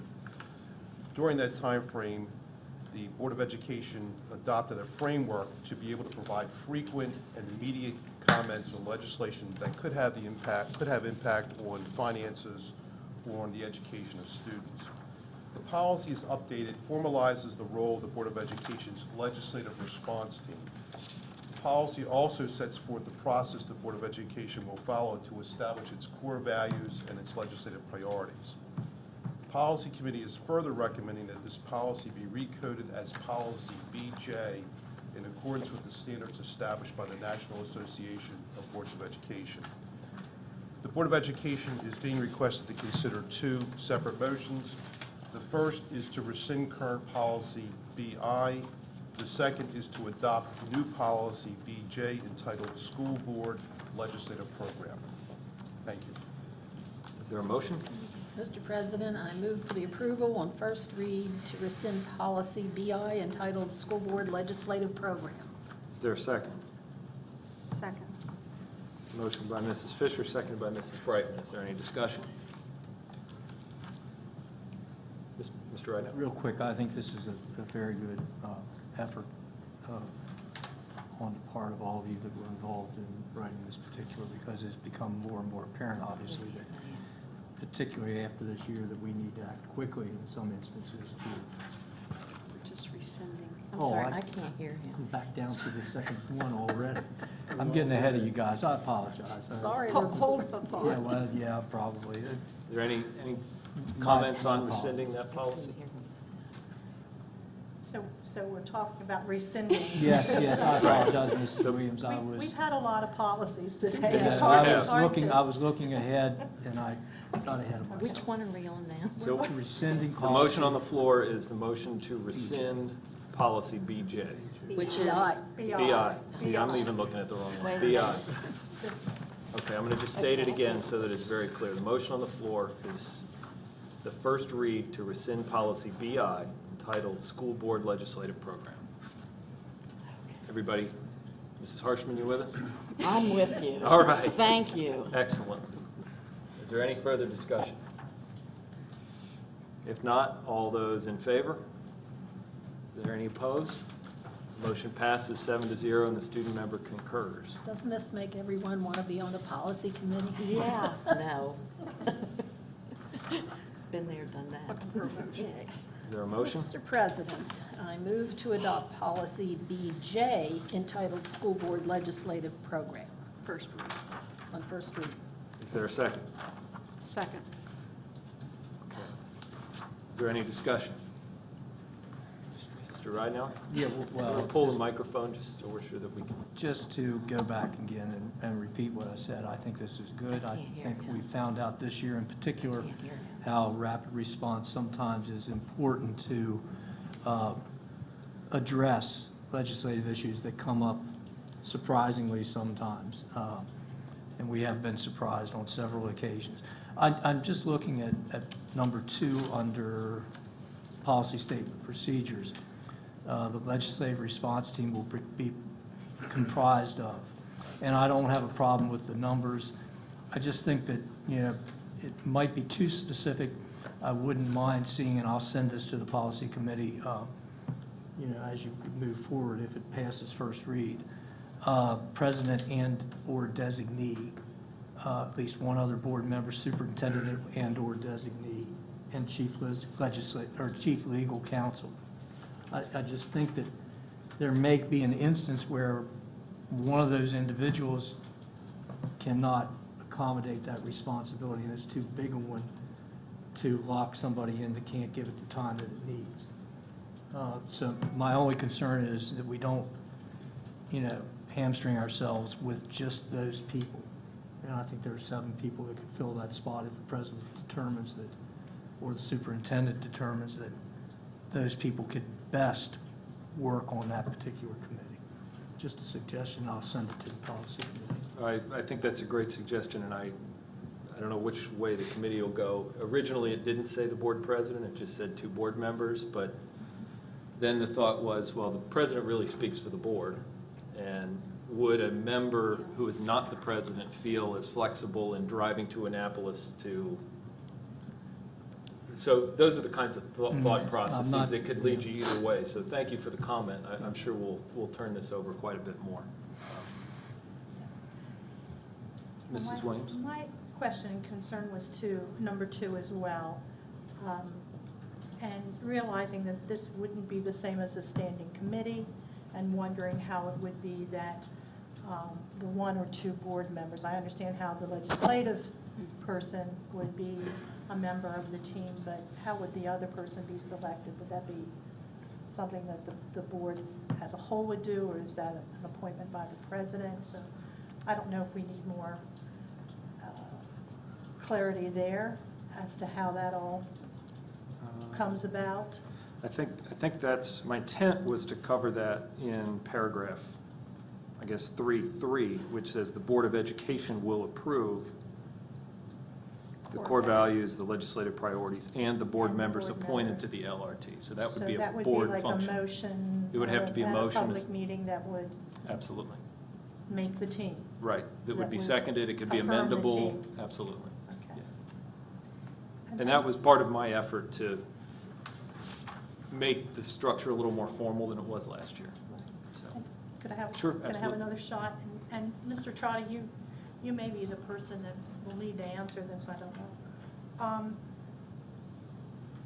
Recognizing the need for a quick response and recognizing the fine job that I think we were calling it QRT this year did during the legislative session, how the decisions that this team makes, how do the decisions that this team make not supersede the authority of the full board in determining actions? And I don't know that I expressed that clearly, but you understand what I'm saying? I know exactly what you're saying. How does this not appear that the board is abdicating its authority to act on matters of legislation to a team of fewer than a quorum, I guess, is what my question is, if that makes sense. Well, first of all, there was a great deal of communication and a high level of expertise when we did communicate. And whenever we submitted a response, it was not submitted on behalf of the Board of Education unless we had the full, had brought it to the full board and gotten approval. So any response that we submitted was submitted on behalf of the school system. So if you look at the legislative reports that we did generate and submit, that was the school system as opposed to the Board of Education. Although I believe there were some that were submitted on behalf of the board, but those were instances where the board had actually been consulted and given direction. Thank you. You're welcome. And also to address that, because I struggled with that as I tried to draft this policy. And my concept was that the board first empowers this group, first by, as a body politic, establishing the core values and the legislative priorities. The group then does its work, but then at every single board meeting, that group reports back to the full board on its activities. So at that point, the board as a body politic can always say, I think you're getting outside the bounds of what we asked you to do, or I disagree with the direction that you took on this particular bill. We need to revisit the charge or revisit that core value. That the intent was to provide that mechanism of feedback that would always come back to the full body politic. So, but I wrestled with exactly that question. The other check and balance was the board had established the core values early on, and that was a board process, and it was in writing. And if you examine the reports that we submitted, I think you'll find that each one was consistent with the core values of the board also. Thank you. Other comments? Two others. Justin? Just a quick question. Do you think we need to codify some sort of way to say to the legislative response team that, say, maybe we didn't want you to do this? Do we need some way to undo what the legislative response team may have done that the board as a whole did not approve of when all was said and done? I'm not sure you undo. I think that's codified in the requirement that the team report back to the board at every meeting on any positions they took, because at that point, any board member could make a motion to say, let's say the response team supported Bill X, and they reported back to the board that the response team supported Bill X. Any member of the board could then say, Mr. President, I move that the board oppose Bill X. In which case, if it's seconded, you'd have a motion on the floor, the board would discuss it, the board would vote, and then clearly whatever the board did would supersede whatever direction the team took. So that's but the check. So that's the check, is the opportunity of any member to make a motion anytime you report back. But if the board feels it needs more teeth to that, or a more formal process, certainly, I think we can look at that. I mean, yeah, I think that's probably answers my question. And I had a couple comments. This isn't a unique process. Back to May, they have their acting resolutions, their legislative priorities, and then they have the executive committee that is set up to act, and the legislative committee with John Willems that's set up to act based on those resolutions and legislative priorities. And they then report back to the board of directors every quarter. So there, again, this is not an unusual method that is used to ensure an ability to respond quickly in a timely manner. So just to add something, to me, first of all, thank you for the work on this, Dr. Hardings, and to the entire policy committee. I think another part of this that I'd like to see codified, and I'm not quite sure how to wordsmith it, but something to the effect that the Board of Ed will notify pre- and post-session the state delegation, the county commissioners, the congressional delegation about legislative issues. And that's exactly what we did this year. So it would be nice to give future boards that in writing, so that, and I think we want to be careful not to be too specific about October 5th or November 2nd. I think that way, if we say will notify, that gives enough strength to the statement that other boards would be encouraged to follow that process. So I would just add that. Are any other comments on this policy? I just want to thank Mrs. Fisher for all the motions and staying better on top of where we are than I did at one point. Thank you for keeping us organized and on task here. Any other comments? If not, the question's on Mrs. Fisher's motion to approve the first read of policy BJ. All those in favor? Are there any opposed? The motion passes 7-0. The student member concurs. Thank you too as well for hanging in there with us. That brings us to personnel action.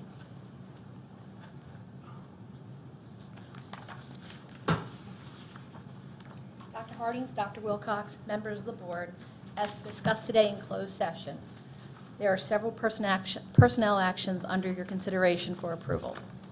Is there a motion? Mr. President, I move for adoption of staff recommendation on personnel. Is there a second? Second? Motion by Mr. Bailey, second by Mrs. Williams. Is there any discussion? Not all those in favor of the personnel actions recommended by staff? Are there any opposed? Motion passes 7-0, and the student member abstains. Thank you. You're 1 for 1, Ms. Baker. Next is board member committee reports. Mr. Grunendijk, anything from student government? Student government will not be meeting again until next year. That's right. Mrs. Harshman, curriculum instruction. We met last week, and Mr. Eric Michael presented information on a pilot program on nutrition that is going to be run for one semester at Williamsport, I believe. And we also had a presentation on Agile Minds by Kara Reed. It's a program on teaching algebra. Both were very informative. We will have a meeting the fourth Tuesday, and the agenda will be posted. Mrs. Williams, finance? Yes, the Finance Committee met on Tuesday, May 27th. The committee reviewed the April financial report, and they requested third quarter budget adjustments. Mr. Trotta was present, and he provided the committee with information regarding alternative financing. and reviewed the alternative financing law with us and the process and timeline that was used in the financing of the Barbara Ingram School for the Arts. We also had a report from Mr. Diller. He did an energy cost comparison between 820 Commonwealth Avenue and our new facility here at Downsville, and it was nothing but good news. So he compared February of 2013 with February of 2014, and as I say, it was nothing but good news. That's my report. Thank you. Mrs. Fisher? Policy Committee met on May 27th. We reviewed and finalized the 9 policies that we dealt with earlier in this meeting. Briefly looked over policy KJ, advertising in schools, which hasn't been updated since 1983. It needs much work. We will be meeting June the 24th from 1 until 3:15. Thank you, Mrs. Fisher. Mr. Bailey, Facilities? Mr. President and board members, the Facilities Committee met on May the 27th. Our first item of business was a construction report, and that was on West City, and it basically entailed the information that you received today, the progress report. Mr. Kristen Alshire, a city councilman, was also given a spot on our agenda, and Mr. Alshire wanted to make sure that the lines of communication with the board were open, and that some futuristic projects concerning space at the municipal electric light plant, which may be demolished in the very near future, would be of interest to the board, particularly with the bus fleet and how we can handle traffic, so forth, if a road were to be constructed through that area. There were some other ideas that we will go into further as time marches on concerning the facilities. Thank you, Mr. Bailey. Mr. Ridenhour, Human Resources? Yes, the Human Resources Department met, or committee met last week, I guess it was. We discussed the bullying policy that's being worked on by our staff, trying to make certain, and they are going back to again, look at it and make sure it's in alignment with state law and other policies that we already are working on or have, social media acceptable use policies, so on. They will be returning to us at the end of this month at our next meeting with some recommendations and suggestions. Mr. President, I forgot one piece of my report. It might be good news that the Facilities Committee is going to come back with about 15 recommendations to rescind policies in that area. That brings a smile to my face. That's going, we hope that lightens the book a little bit. All right. Thank you, Mr. Bailey. Like it's a meeting, It's though. just going to be a big, single one. Yes, one policy. Mrs. Brightman, the orientation? Yeah, the ad hoc orientation committee will be meeting at 7:30 a.m. prior to regular board meetings. There will be public notification made by staff of the meeting locations and specific dates, and minutes will be made available online. Thank you. And anything from MABE? Nothing from me. Anything from MABE at this end? Nope. Super. That brings us to future agenda items. We did decide to go ahead and have the 2 meetings in July, following the same pattern, first and third. They'll both be daytime meetings, and we will continue to have daytime meetings until the second meeting in September, as we had discussed previously. I'm going to suggest that at some point, and it probably won't be for 6 months or so, but once we have enough data to have the report similar to what Mrs. Williams just referred to regarding energy, regarding this building and the old building.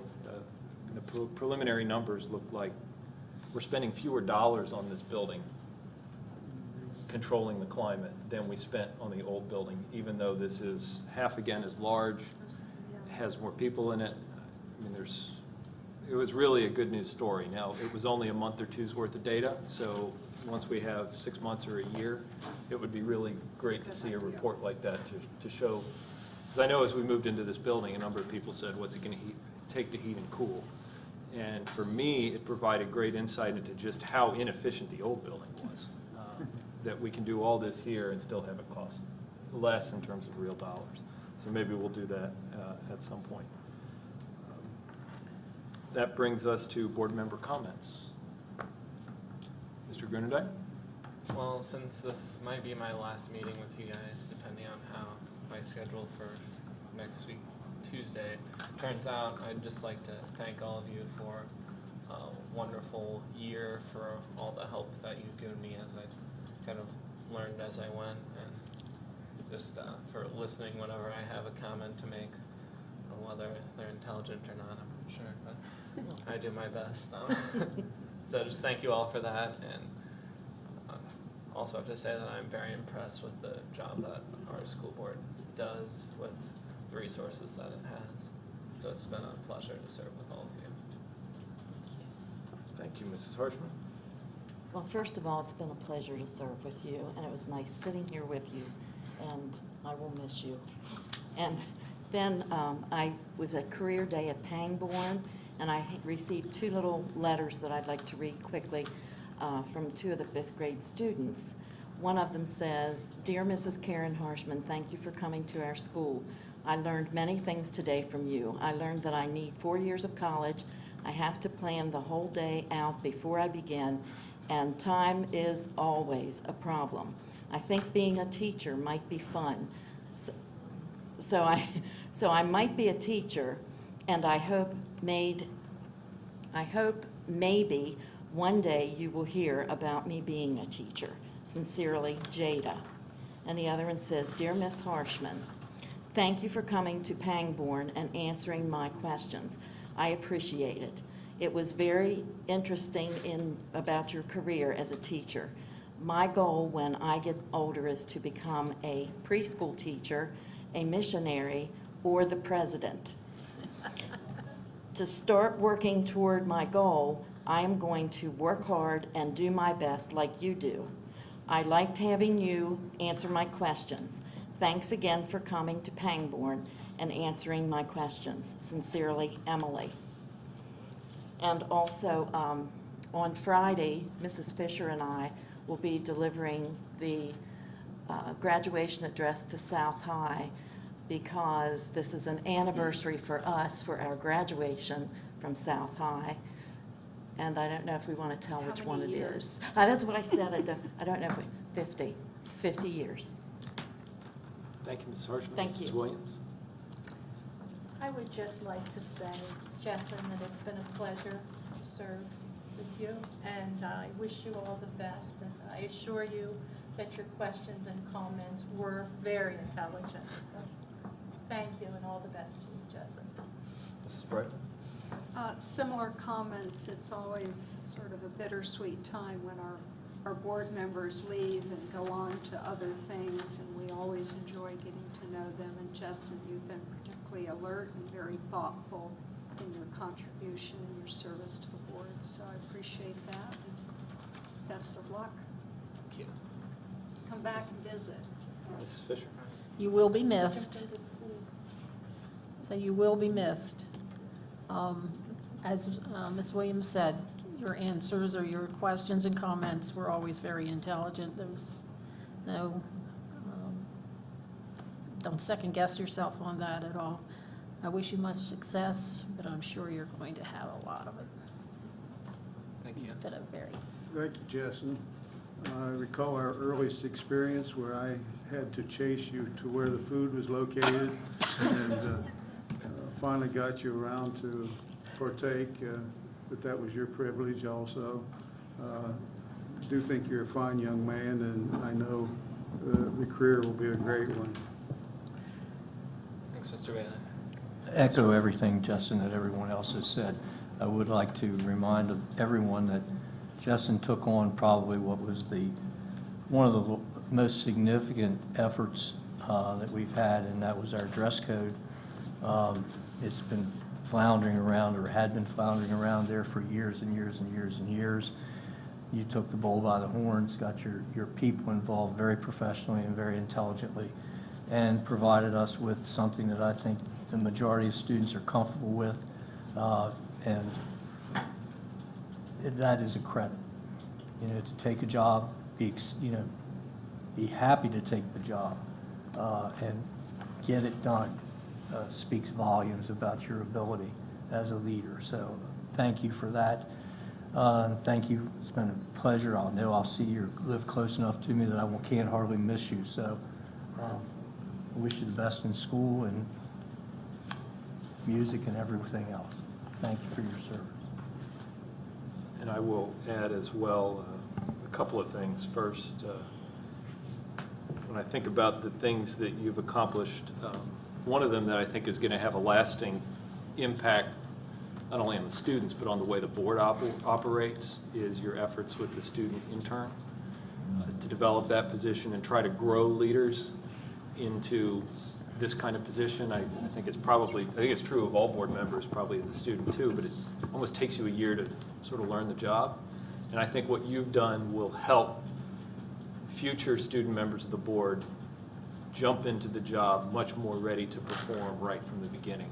I think that's a legacy that you'll leave the school system that's going to impact not just students, as I said, but the way the board operates as well. So I hope you're proud of that. I think you should be. I thank you for the occasional tips on Robert's rules. I'll never ask for abstentions again. I appreciate it. And I think of you every time I don't.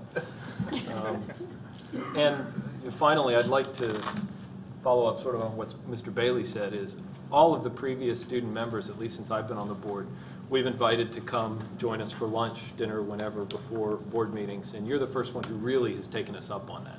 Some would come a little early and have a cookie or something, but you come and have participated, and it's not just a matter of the food for me. I think what that has done is helped us develop a relationship with you, which I think has served all of us very well.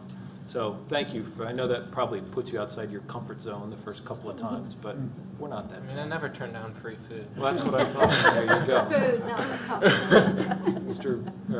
Mr. Superintendent, do you have anything you'd like to add? Well, I just want to say, Justin, it's been truly an honor to get to know you and to see how talented you are as not only a board member, but as a student.